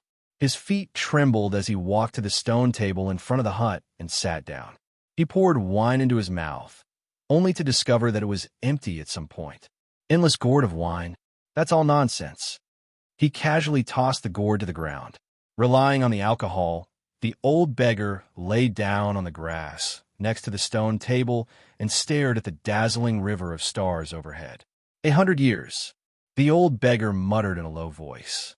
However, his voice wasn't as hoarse as before. Instead, it was ancient and filled with melancholy. 100 years. Your corpses have turned cold, but I'm still alive. What's laughable is, in 100 years, I haven't found a single trace of your soul or bones. In the darkness of the night, his bitter words were heart-wrenching. That's a divine artifact. How could you just throw it away like that? At that moment, a white-robed man suddenly appeared in front of the thatched hut. He reached out with his right hand and grabbed the gourd. He walked over to the old beggar and placed it back on the stone table. The old beggar completely ignored the man's appearance. It was as if he hadn't noticed him at all. He continued to lie on the ground and stare at the vast river of stars overhead. Hey, I say, I was the one who pulled out a strand of your soul from that soul lock and helped you reincarnate. I'm your benefactor, right? Can you stop ignoring me all the time? The white-robed man helplessly crouched down, but the old beggar snorted. Do I need you to meddle in other people's business? Hey, the white-robed man furrowed his brows, speechless. However, he quickly relaxed and sighed. You're too disappointing. I've been at your beck and call for you for the past 100 years. I've been looking for Xia Kiki and Su Yun the entire time. I've only just found some clues when I came to find you, but you treat me like this. Forget it. I'll just pretend I'm meddling. I'm leaving. Wind seal. Just as the white-robed man was about to leave, a wall of wind surrounded him. The dispirited old beggar's spiritual energy trembled as he vaporized the wine. Then, he leapt in front of the white-robed man. The old beggar's voice trembled. Through his disheveled hair, one could see that his eyes shone with a light as bright as the stars of the 9 heavens. His hand, which was reaching for the white-robed man, trembled slightly, and his breathing quickened. Guzichin, please don't joke with me. What if it was me? The white-robed man smiled calmly, then pursed his lips at the old beggar. Why haven't you dispersed the wind seal yet? The wind seal dispersed, and the white-robed man took the opportunity to sit down in front of the stone table. Tapping his fingers on the table, the old beggar nervously rushed over and sat across from the white-robed man. You said you have news about them?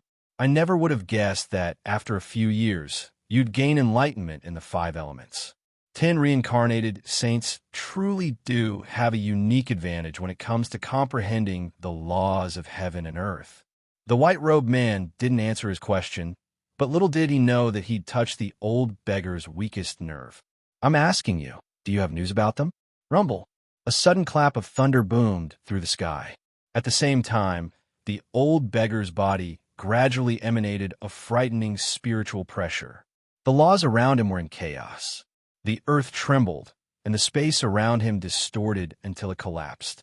The birds and beasts in the forest couldn't withstand the spiritual pressure. They cried out in pain and fled. The white-robed man sat calmly on the stone chair and arched his brows. When he saw the bloody aura surrounding the old beggar, he calmed himself and said seriously, I can't say I have news about them. Tell me everything. The old beggar's tone was extremely oppressive. Although this sort of pressure didn't mean much to the white-robed man, he still shook his head. I think I saw Xia Kiki in the Yao realm, but I'm not completely sure if it was her or not. However, based on her aura, I can't be wrong. Right, I think I saw Su Yin in Yao territory as well. At the mention of Su Yin, the old beggar's expression trembled inexplicably. However, he didn't say anything. Instead, he let out a disappointed sigh, then frowned at the white-robed man. So that means I have to ascend, right? You can interpret it that way. The white-robed man nodded non-committally. Besides, given your strength, you should have ascended long ago. It's just that you've been suppressing your spiritual energy all this time. From the fluctuations of your spiritual energy, it's already on the verge of overflowing. You can't suppress it for much longer, can you? You might as well take advantage of this opportunity to ascend. The old beggar's eyes suddenly flashed with a hint of vigilance. Sensing the old beggar's wariness, the white-robed man couldn't help but sigh. Yi Zichen, do you think I'm lying to you? When he heard that, the old beggar grabbed the man's hair. When he lifted the hair, covering his face, the face revealed was none other than the immortal region's Emperor Yi Zichen. Can I trust you? Yi Zichen rubbed his forehead and pulled at his hair suspiciously. He stared intently at the white-robed man, as if trying to see right through him. Are you sure this isn't part of your plan to help me ascend? Believe it or not, that's up to you. The white-robed man snorted angrily. In any case, I've already said everything I needed to say. As for how you judge, that's your problem. That's all I have to say. Goodbye. With that, the white-robed man flicked his sleeves and left without so much as a backward glance. As Yi Zichen watched him leave, he sat in front of the stone table, unable to make up his mind. Forget it. After a long silence, Yi Zichen stood up from his stone chair. He took a few steps forward and gazed at the vast Milky Way in the distance. I'll have to go eventually, so I might as well go. As he considered this, Yi Zichen stopped suppressing his spiritual energy. The instant it spread out, the heavenly lightning descended one after another. Little did he know, in the sky not far from the thatched hut, the white-robed man had been watching them the entire time. When he saw Yi Zichen summon tribulation lightning, he smiled calmly. He understood Yi Zichen far too well. It was almost as if he understood himself. Rather than wasting his breath explaining things to Yi Zichen, he might as well just wave his sleeves and leave. It was more practical to goad Yi Zichen into action. Besides, he was very satisfied with the results. The only thing he worried about was that Yi Zichen's previous lightning tribulations had all ended in failure. Now that he'd reincarnated 10 times and forged a saint's soul, the heavenly lightning might be even fiercer than before. Chapter 10:27. I said, rumble. Heavenly thunder rumbled, and a series of frighteningly deep rumbles reverberated through the sky. Birds shrieked and beasts scurried away. Yi Zichen stood beneath the thunderclouds, his hair disheveled and his face dirty. He sensed their pressure and smiled calmly. Then, to his surprise, he soared into the sky and stared directly at the inky clouds. What's that kid doing? The white-robed man couldn't help but frown. He was 1,000 miles away from the tribulation, but even so, he could feel its pressure despite his cultivation. Besides, in all his years of living, this was the first time he'd seen someone undergo tribulation like this. At that moment, Yi Zichen, who stood beneath the tribulation lightning, moved. Or rather, he spoke. I said, let there be wind. It was a simple sentence, but as soon as it left Yi Zichen's mouth, it transformed into the laws of heaven and earth. In an instant, countless gales whistled. Under these gales, the ancient trees that had grown for thousands of years were uprooted. Countless rocks were swept by the gales, forming a heart-palpitating sandstorm. The winds and clouds howled in reverse. The sandstorm contained such destructive power that even Gu Zichen couldn't help but be moved when he saw it. That kid! Just as Gu Zichen was sighing in amazement, Yi Zichen spoke again. I said, let there be rain. It was still the same simple sentence, but it contained the Tao of the heavens and earth that could not be defied. Countless dark clouds filled the sky. The density of the dark clouds seemed to have covered the lightning tribulation's thunderclouds. The torrential rain was like a hole in the firmament that had been torn open, pouring down from the sky. Yi Zichen stood in the middle of it, but when the rain reached him, it parted on its own. When it hit the ground, it transformed into a torrent of water that flowed away. However, this wasn't the end. Yi Zichen looked up at the tribulation and spoke again. I said, let there be lightning.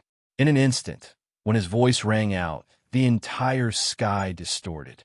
Then, within the dark clouds that had formed the rain, an oppressive, sorrowful wail that surpassed even the heavenly thunder rang out. Rumble! Thunder rumbled, and it was as if all living beings were startled awake. Under this shocking thunder, everything knelt on the ground and bowed their heads. Even the muffled thunder of the lightning tribulation had disappeared at this moment. However, there was not the slightest bit of lightning amidst the countless thunderclaps. I said, "There must be electricity." Crackle! A purplish-red lightning bolt suddenly appeared in the sky. It was so bright that no one could look at it directly. In the blink of an eye, a second lightning bolt appeared, then a third. As a result, tens of thousands of lightning bolts flickered in the sky, and the lightning within the lightning tribulation dimmed after the lightning bolts appeared. The lightning energy within the thunderclouds was also devoured by the countless lightning bolts. He turned into nourishment, and as he distorted the sky, his radiance flickered. Wind, rain, thunder, lightning, 5 elemental laws. Is this the power of the 10 saints? The white-robed Gu Zichen was so shocked he was speechless.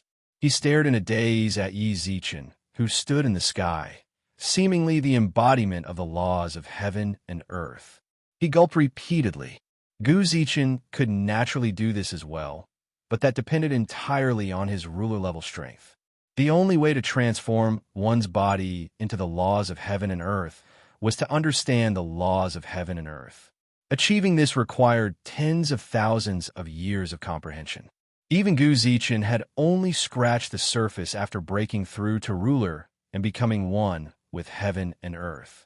However, Yi Zichen was currently just an immortal king. Based on the fluctuations of his spiritual energy, he wasn't even a peak immortal king. He'd relied on his comprehension of heaven and earth to attract tribulation lightning, then used the laws of heaven and earth to resolve it. However, ascension lightning was the laws of the upper realms, while Yi Zichen comprehended the laws of the lower realms. The 5 elements Tao of wind, rain, thunder, and lightning looked cool, but to tribulation lightning that didn't belong to this realm, it didn't have much of an impact. Furthermore, he hadn't even used fire. Fire was the third, most intangible of the laws. It should have been before lightning. I said, "Let's have fire." Gu Zichen was still wondering why Yi Zichen hadn't used fire, but Yi Zichen had already spoken. Whoosh! A blazing fireball suddenly appeared in the sky. The fireball seemed to have fallen from the 9 heavens. It was like a burning sun that stood in the sky. In an instant, heaven and earth changed from day to night. As soon as the ball of fire descended, the pitch-black night turned into day. Countless major powers summoned this phenomenon. When they looked in Yi Zichen's direction, they sensed the pressure of tribulation lightning. Their hearts trembled, and at the same time, they cried out inwardly. Someone's undergoing divine tribulation. Countless clans and clans started investigating who was undergoing tribulation. As the clans and clans scurried about, their hearts filled with envy. But at the same time, they couldn't help but sigh. This tribulation was a little too grand. At the same time, the god race's Shao family was in an uproar. Countless higher-ups were shaken by Yi Zichen's tribulation. They arrived at the lightning pool. Who is this person? I don't know. The person who'd caused Yi Zichen's tribulation to fall was visibly astonished. This person suppressed the lightning at the start of his tribulation, and now he's severed my connection with it. The Shao family elder knit his brows. He stared intently at the lightning pool, trying to see Yi Zichen's face clearly. However, it seemed as if the great Tao was shrouding his face. No matter what divine abilities they used, they couldn't penetrate the mist covering his face. Forget it. This kid is destined to become a god. With this kind of ability, he'll definitely shine in the god realm. Hurry to the Divine Mountain's Ascension Gate. As long as it's someone who ascended recently, recruit them to our Shao family. Yes, sir. The Shao family didn't dare tarry. They hurried to the Divine Mountain's Ascension Gate. Meanwhile, the Shao family elders stared intently at Yi Zichen, who was undergoing tribulation in the lightning pool. The blazing ball of fire radiated with unparalleled waves of heat, as if on the verge of melting the heavens. Yi Zichen stood still in the sky, then raised his hand high into the air. Summon the sword. At his command, the wind, rain, thunder, lightning, and fire fused into one. A holy sword over 100 feet long slowly descended from the heavens. The holy sword landed in Yi Zichen's hand. Then he dragged it behind him and slashed at the tribulation lightning. Disperse. Every word was like a decree. The tribulation clouds formed in response to Yi Zichen's sword actually vanished into thin air. The holy sword in his hand transformed into a beam of multicolored light and merged with the heavens. In the blink of an eye, a rift appeared in the heavens. Pure, seven-colored light descended from above and enveloped Yi Zichen, the Tao of divine ascension. After undergoing tribulation, one would ascend to godhood. However, most ascenders had too many responsibilities, so they suppressed their divine power and delayed their ascension. Yi Zichen, however, had no worries. Chapter 1028. Chapter 1028. The God Realm. The God Realm was made up of an enormous continent with no end in sight. 9 divine mountains stood atop it. These mountains represented the 9 peak factions of the God Realm, occupying 9 cardinal directions in the north, south, east, and west. One shouldn't assume that the God Realm was created for gods. There were also spiritual bodies, human immortals, and sky immortals. However, due to the density of spiritual energy here, the people here generally grew stronger faster than those in the lower realms. Their foundations, however, weren't as solid as those in the lower realms. And after the God's tribulation, when all the immortal spiritual energy was replaced with divine spiritual energy, the experts would head to the sacred mountain in search of a higher breakthrough. It's worth mentioning that the God Realm was generally for humans to live in. Humans who ascended from the lower realms would also stay there. Apart from that, there was also the Yao Realm and the Demon Realm, which provided for Yao and demons respectively. The 3 realms of the god, Yao, and demon realms stood on equal footing, keeping each other in check and cooperating. It was common to see Yao and demons in the God Realm. The northernmost region of the God Realm was under the jurisdiction of the Divine Mountain of the North. Its territory was vast enough to accommodate trillions of people. For ease of management, the Divine Mountain divided the area into 72 districts. There were countless cities and towns in these 72 districts. Even the smallest town had at least 1 million humans living there. It could be said that the population was at its peak. However, due to the sheer number of people, the resources allocated to them were very limited. The Divine Mountains abided by the law of the jungle. They allowed humans who hadn't come to the Divine Mountains to kill and rob each other. As long as they didn't go too far, the Divine Mountains would turn a blind eye. The 13th district of the 72 districts, the outskirts of Fallen God City. It was so desolate that not a single person could be seen within 1,000 kilometers. A blood-soaked youth gripped a sword that glinted with a cold light. The blade radiated an oppressive aura. It was obvious it was no ordinary weapon. Judging from the ripples of spiritual energy emanating from the youth, he was at least a peak spiritual body expert. An expert of this level couldn't be considered a peak expert in the far north, but he definitely wasn't one to be trampled upon. However, he looked rather dispirited. Wu Di glanced behind him and saw at least 10 pursuers, all of them brimming with killing intent. Wu Di, just give up and surrender. Hand over the Earth-grade artifact in your hand. For the sake of your family's face, I'll only cripple your cultivation, not take your life. Even if I have to self-destruct this prized artifact, I will not give it to you. The blood-soaked youth gritted his teeth and roared. His aptitude was mediocre, and he was almost 30 years old, but he was only at the perfected spiritual body stage. With his aptitude, the clan wouldn't waste any resources on him. Coupled with his special identity, his name was almost removed from the family. He was unwilling to give up. In order to have a chance to turn things around, he decided to team up with these people to search for treasures. Perhaps the heavens really did not disappoint him. He actually managed to find an Earth-ranked treasure. In the God Realm, magic treasures were divided into different grades, namely Spirit Artifact, Treasure Artifact, Immortal Artifact, and Divine Artifact. The grades were further divided into Mortal Grade, profound grade, earth grade, and heaven grade.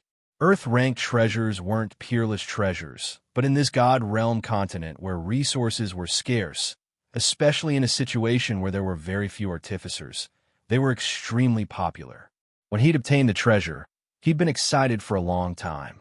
However, he didn't expect that the moment he obtained the artifact, his teammates would want to kill him and rob him of his treasures. By now, he'd been running for 3 days and 3 nights. His spiritual sea was completely exhausted, and he couldn't run anymore. Wu Di, why are you doing this? The scarred man couldn't help but sigh. Wu Di glared at him hatefully, wanting nothing more than to devour his flesh. Before we left, I already said that obtaining treasures depends on one's own ability. I obtained this treasure on my own, but you didn't keep your word. Obtaining treasures really does depend on one's own ability. If it were just ordinary spirit stones, then so be it. But this is an earth-rank treasure. If it were sold outside, it could sell for over 1 million spirit stones. How could I not be tempted? An ordinary man's wealth is his own ruin. You should know this. Be a good boy and give it to me. In your dreams. The blood-soaked youth gritted his teeth and spat out a mouthful of blood essence. He forcibly mobilized his withered spiritual sea and began to run. After him, when the Scar Man saw this, he frowned and shouted, "TCH, TCH, TCH, this God realm isn't any good either. I feel like the spiritual energy here isn't even as dense as in the lower realms, where there's a ley line. In the novels I used to read, if you ascended, shouldn't you go to a transfer array and have someone guide you? What's going on with me? I've come to this barren wasteland, but I can't even find an NPC who can guide me." This was none other than Yi Zichen, who'd just ascended. As soon as he'd arrived, he found himself in this wasteland. He'd already been wandering around for over 2 hours, but to his astonishment, he hadn't seen a single person. Just as he was about to die of boredom, he saw a blood-soaked youth run toward him. I've finally run into a living person. When he saw the youth, Yi Zichen felt as if he'd just reunited with a long-lost relative. "Little brother, wait a moment." The youth's vision blurred. When he came to his senses, he saw Yi Zichen standing by his side and resting his hand on his shoulder. An expert. He's at least an earth immortal expert. As he sighed inwardly, the youth's expression grew serious, and he tightened his grip on his weapon. When Yi Zichen saw this, he couldn't help but freeze. It seemed this kid was afraid he'd steal his treasure. Yi Zichen could tell that the weapon was extraordinary, but he was used to playing with divine artifacts. A weapon of this level really didn't interest him. "Little brother, don't be so nervous. Your weapon might be good, but it's not enough to catch my eye. I don't want to steal your treasure. I just want to ask you something." When he sensed that the youth didn't want his precious artifact, Wu Di relaxed. After thinking it over, he laughed self-deprecatingly. This senior was at least an earth immortal expert. No matter how poor he was, there was no way he'd care about an earth-grade precious artifact. Only someone like him would be so nervous about this sort of weapon. "Senior, please ask away, but I'm currently being pursued, so I might not be able to answer too many of your questions." Wu Di replied respectfully and amicably. He'd only been explaining his situation honestly. He'd never expected this senior to lend him a helping hand. The way he saw it, this sort of powerful senior couldn't possibly care less about his life or death. All he wanted now was for this senior to hurry up and ask him how he was so he could hurry on his way. "Someone's pursuing you?" Yi Zichen arched his brows. He hadn't expected to run into something like this as soon as he'd arrived in the God realm. He glanced at Wu Di's bloodstains, which hadn't even dried yet. Also, he really didn't need to ask this kid a lot of questions.